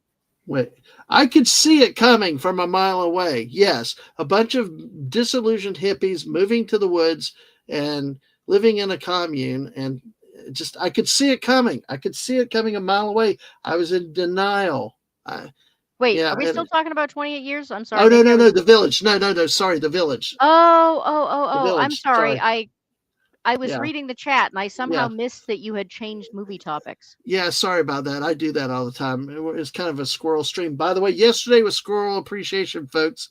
So West and I will probably be live in either tomorrow night or Saturday night to do a squirrel stream celebrating it. But yeah, the village is what I was talking about.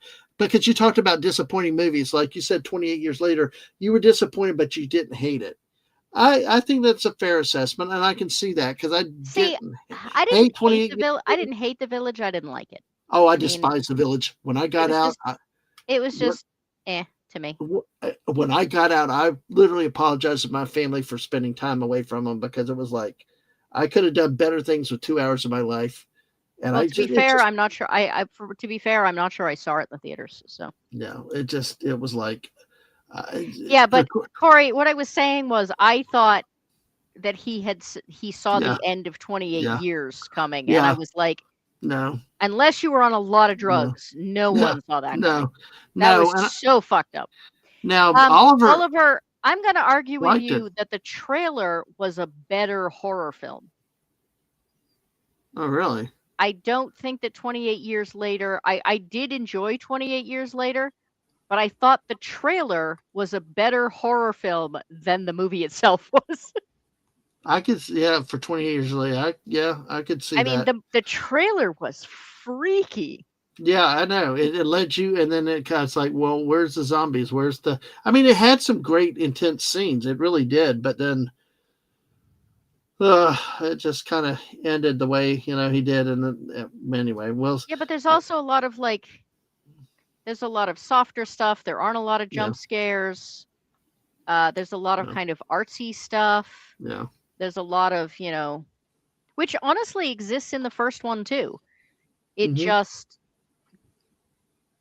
was you're in the middle of a more intense scene, and therefore I think it got people focused on it less. They didn't see it. They kind of got tricked into seeing it as opposed to yeah, yeah. blatantly sitting down and having it spoken. It's like Yeah, the difference between Silence of the Lambs and Hannibal. okay, Silence of the Lambs is much deeper and much creepier. It's instead of being scary, it's creepy.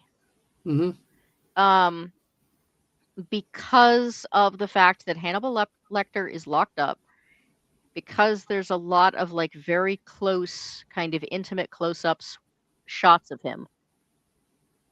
Hmm. In Hannibal, he's free again. Okay. Like, so it's just grosser Was because that that's what Hannibal Lecter does, is kill people. I have never seen Hannibal, but was it before he was incarcerated in Silence of the Lamb, or did it take place like he? Nope, the Oh, one that's right. before, Silence of the Lamb. He escaped. He got it. I remember that now. right, and Okay, then they it's been a did while. Hannibal. So Okay. Hannibal isn't creepy or psychologically scary in the same way Yeah. because he's loose, Yeah. and he's a butcher.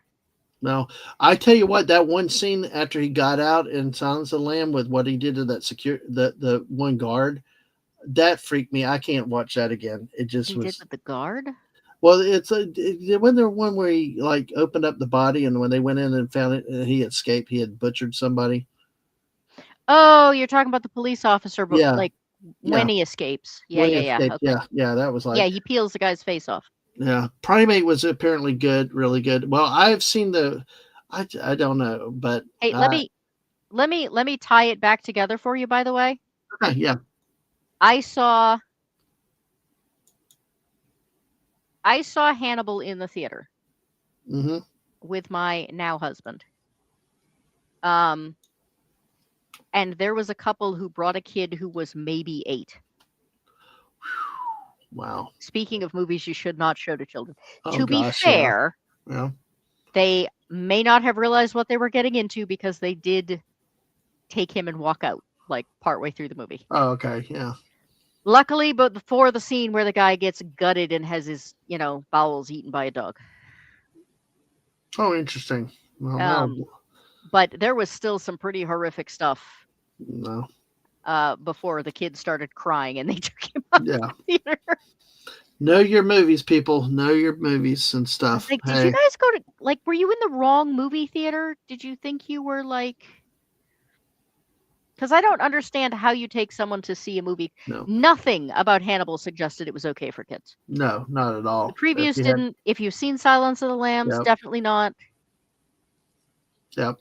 Well, here's one we're going to have to get ready to wrap up because we're right at 9:03. But listen, Goat, if we next time, I know you love your zombies, so I've strong feelings about we that can statement right there. we You can needed to take. make that statement when it was not 9:03. Yes. Well, hey, it gives us a reason to have a fifth appearance, and that could be a topic for a single night. So, but thank you, Tina. Remind me of that as we go along. I'll get talk to Goat later, and we get something else. Tina, I did an entire video on zombie movies. You should watch Yes. it, and then we should Yes. talk. Yes, exactly. Take a look at because you went back to the classic zombies, and it was really interesting because I've seen that. It's been a while since you had that out, but there's the Goat's link. If you haven't subscribed, do so, please. Check out, look for the zombie video, and she's gaming every morning or most mornings, and of Tuesday, course Tuesday to Friday. Tuesday to Friday. Monday I have Slice and Dice in the evening. So if I have time, I game in the morning, but I only definitely say Tuesday to Friday. Well, I did forget to mention that if anybody is a writer, creator, gamer, etc., I do shorts that are called Goat's Notes. So I write nonfiction, I edit fiction, mostly role-playing games and novels. And so I do little brief shorts on kind of editing things that I see come up a lot, just as kind of free tips for people. So yep. they're like 2 minutes and 30 seconds a piece. The brevity is good. The Goat packs a lot of stuff into those short clips, and I tell you, really go look at the video that she made on the zombie and the history of the zombies genre. It was fascinating. Learned a lot from that. So, all right, well, we've got to get out. Goat, best of luck. Hopefully, you batten down the hatches. Good luck with all the goats. You don't lose power. Corey, West. No, Tina, you got more snow. All you guys, Deeple, Strings and Pucks. I know all you guys. Stay warm, stay safe. hopefully you don't lose power, and supposed to be a mighty Arctic blast this time. And like I said, keep an eye on things that we've got coming up. We'll be doing the squirrel stream appreciation either tomorrow night or Saturday night.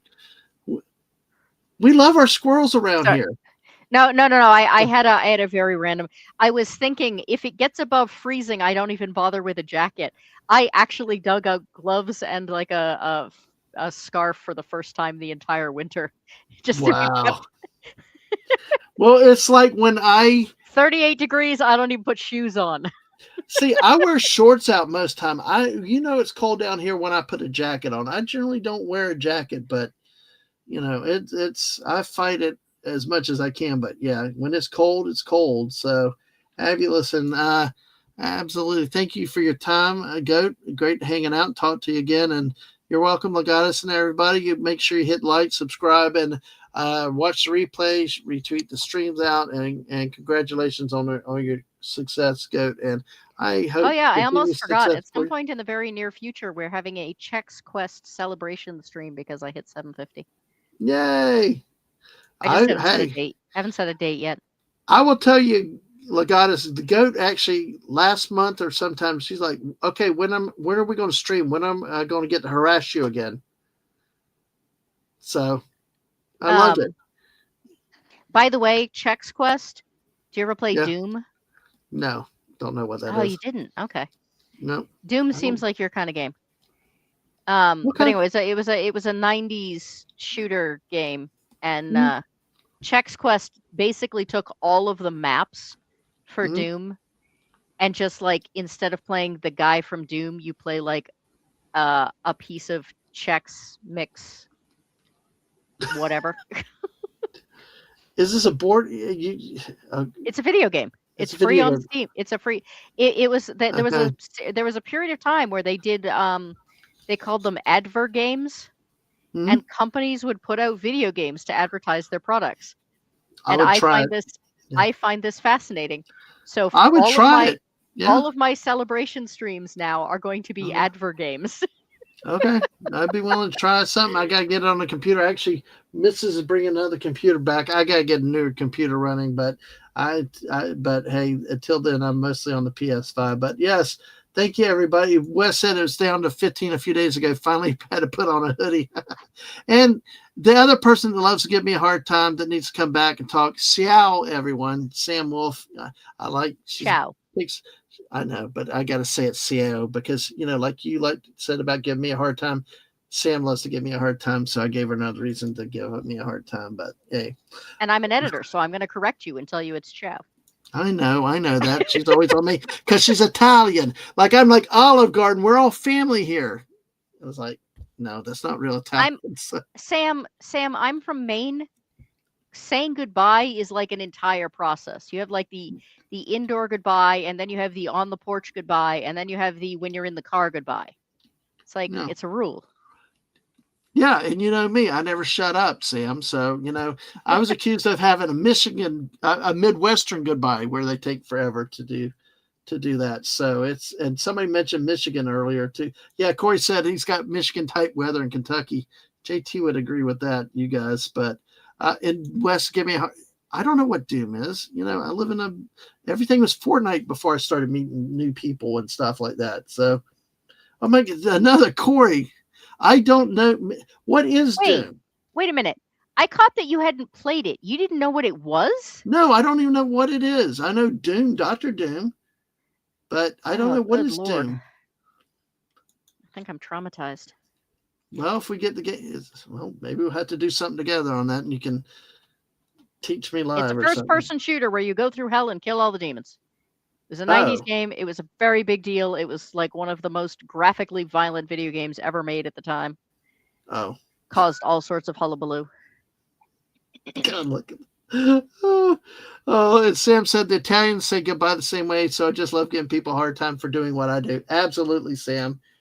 All right, Goat. Thank you very much. We've extended another 10 minutes, but hey, good luck to you this weekend. Good luck, everybody. Stay warm, stay safe, and we will definitely see you the next time we go live. And West and Sam, be looking out. I'm going to be harassing y'all soon. have a great night. I hope to see some of you guys on my channel at some point. Exactly. Please subscribe to Eclectic Goat, and we will talk to you later. Bye. Happy headbutting.